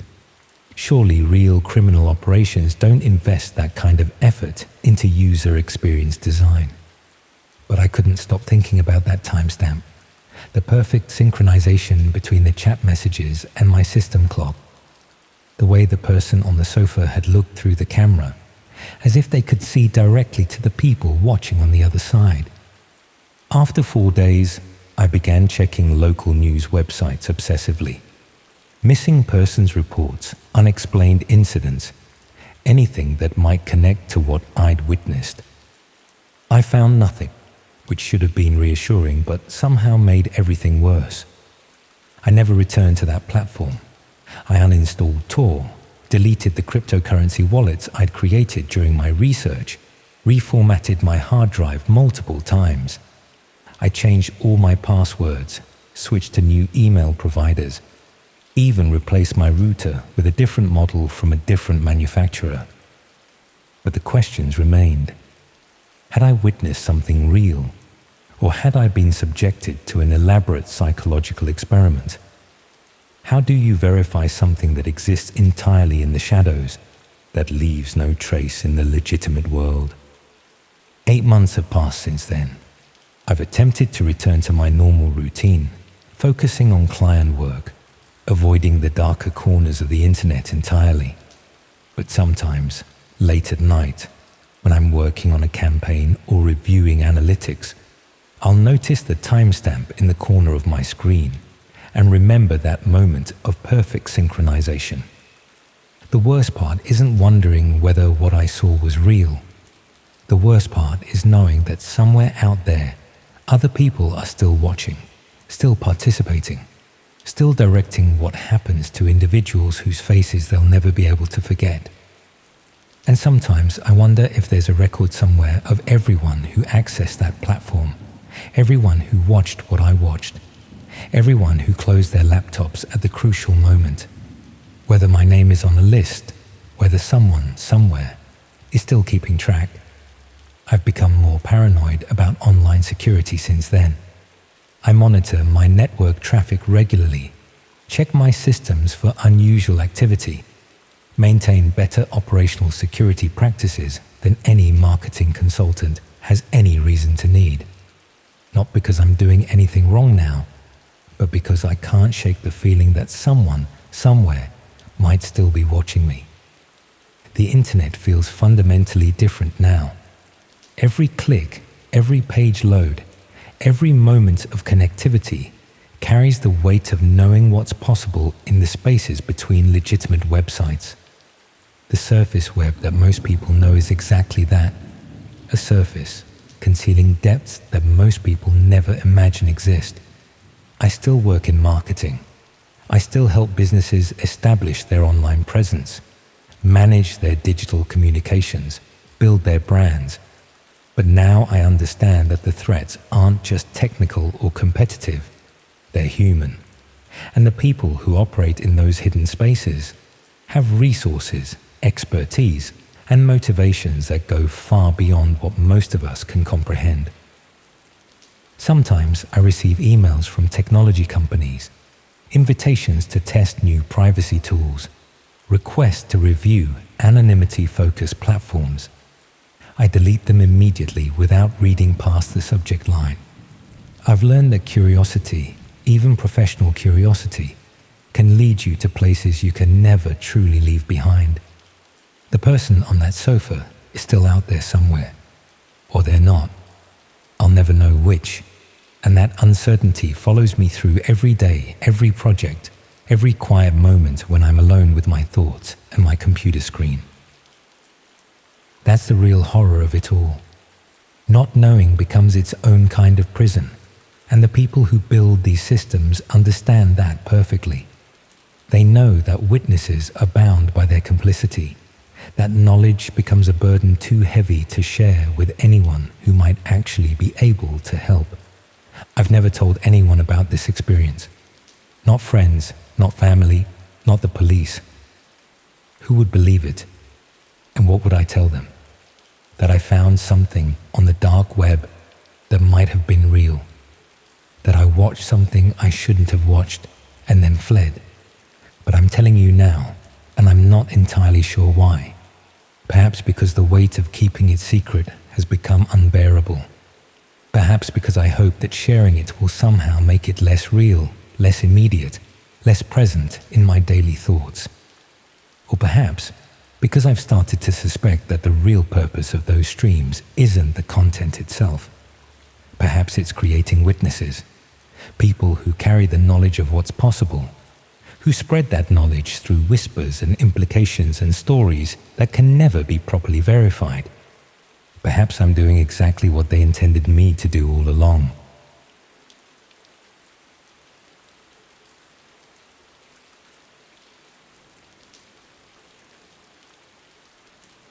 I haven't told my girlfriend this, not my family nor the police, definitely not the police. So I'm 29. I work in IT consulting in Birmingham. There's nothing special about my life really. I've got a decent flat, been with my girlfriend for 3 years, and I hang out with the same group of friends I've known since uni. My job is mostly remote troubleshooting for corporate clients, which is basically me spending all day on video calls telling executives how to restart their computers or find files they've misplaced. My friend Mark and I go way back to our first year at uni, where we both did computer science. He was always the one taking risks. While I went into boring corporate IT, he got into cybersecurity and now does penetration testing for a living. Basically, companies pay him to hack into their systems to find weaknesses. We don't work in the same field anymore, but we still game online most weeks and grab a pint when we can. So this Friday night in March, we're doing our usual thing, playing some online games. My girlfriend was away at her sister's for the weekend. Around 10, after a few rounds, Mark says he wants to show me something he found during a job. Nothing unusual there. He's always sending me weird coding stuff or security things he discovers. We switched to screen sharing on our voice chat. His desktop was a mess as usual, about 50 windows open because he never closes anything. He dug through some folders, then got all serious, asking if I was ready to see something intense. I laughed it off, thinking he was being dramatic about some security hole he'd found or something. That was just Mark's way, always making tech discoveries sound like he'd found buried treasure. He opened up this weird browser I didn't recognize, not Chrome or anything normal, something with a bare-bones interface.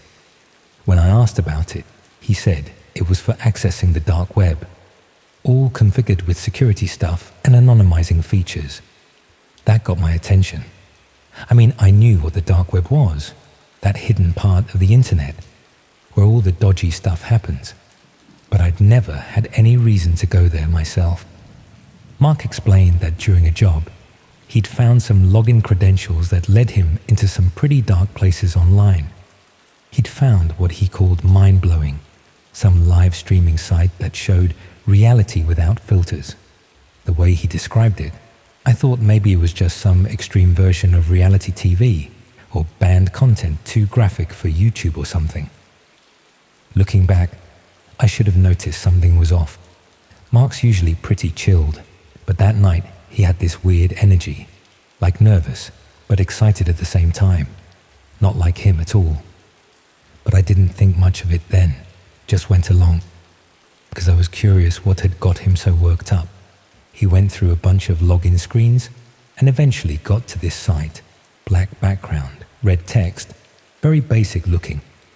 It was set up kind of like Netflix, with thumbnails for different channels.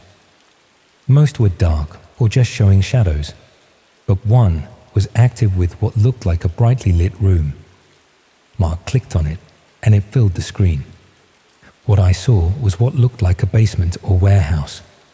Concrete walls, super bright, harsh lighting. In the middle was a bloke tied to a chair, blindfolded. Standing next to him was someone in dark clothes, wearing one of those plain white masks you see in horror films. My first thought was, this is some low-budget horror film or haunted house live stream. It looked staged, you know? Too perfect, like a film set. I made some joke about how bad the production was, but Mark didn't laugh. Instead, he pointed to a chat window where people with weird usernames were posting comments, and what looked like requests for things to happen. Mark then told me, dead serious, that this was called a red room, a live stream of actual torture or violence that people pay to watch and sometimes even control. I told him to shut it off, that it had to be fake, that nobody would be stupid enough to broadcast themselves committing actual crimes. He insisted it was real, that he'd checked with some security contacts, and that this stream was apparently one of the trusted ones in these circles. The fact he used the word trusted for something like this made me feel sick. I was about to disconnect when the person in the mask walked over to the guy in the chair and took off his blindfold. The bloke blinked in the bright light, looking around, and when I saw his face clearly, I felt like someone had punched me in the gut. I knew him. Not well, he wasn't a mate or family or anything, but definitely someone from my everyday life. He was the barista at the coffee shop near my office. I stopped there almost every morning. We weren't friends exactly, but we had that familiar thing you get with someone you see regularly. He always remembered my order, sometimes recommended new coffees. We'd chat about the weather or whatever. He'd mentioned once that he was working to save up for uni, and now here he was, tied up in what Mark was saying was a red room. I must have looked like I'd seen a ghost on our video call, because Mark asked if I was okay. Without thinking, I blurted out that I knew the guy on screen. Mark laughed at first, thinking I was joking. When I insisted, telling him exactly who it was and how I knew him, Mark's face went completely white. He suddenly seemed to realize what this meant. Either this was some crazy coincidence, or somehow the people running this stream were in the same city as me. Then things got really freaky. The chat on the stream suddenly went crazy. People started posting messages asking if someone had recognized the subject, if there had been a security breach. I realized with absolute horror that our conversation was somehow being monitored. Either Mark's computer was compromised, or the streaming site had access to our voice chat. Mark started frantically trying to close the browser, but it froze up. Messages kept appearing in the chat, now directly addressing the viewer who knows the subject. One user with an admin tag posted coordinates that were scarily close to my neighborhood. Mark ended the screen share and hung up on our call. I tried calling straight back, but he didn't answer. A few minutes later, I got a text from him, telling me to turn off all my devices, not to contact him again, and to stay somewhere else that night. He said his system had been compromised, and whoever was running the stream now had info on both of us. I stayed at a hotel that night, paid cash, kept checking the news for anything about kidnappings or murders. Next morning, I went to the coffee shop, heart pounding the whole time. The barista was there, completely normal, serving customers like nothing had happened. He greeted me like usual, same as any other day. For a minute, I felt this massive relief. Maybe it was all fake, a prank, a lookalike, something like that. I actually managed to convince myself of this until I got back to my flat that afternoon and found an envelope that had been slipped under my door. Inside was a photo, a screenshot from our video call, showing my face exactly at the moment when I recognized the barista. On the back, written in red ink, "Viewers become participants eventually." I haven't heard from Mark since. His social media disappeared a few days later. Our mutual friends told me he suddenly quit his job and moved abroad. The barista worked at the coffee shop for about another week, then just vanished. According to his co-workers, he didn't give notice or anything, just stopped showing up. I've moved flats, changed my phone number, set up new online accounts, got security cameras, take different routes to work every day, but I never feel safe. Every night when I'm trying to fall asleep, I keep seeing that moment when I recognized him, and I can't stop thinking about how these people know exactly who I am and where to find me. The worst part is not knowing. Was this whole thing set up? Did they deliberately pick someone from my daily life, knowing I'd be watching? Or was it just some horrible coincidence that of all the people they could have grabbed, they took someone I would recognize? I honestly don't know which is worse, that I randomly stumbled across this nightmare, or that I was the target all along.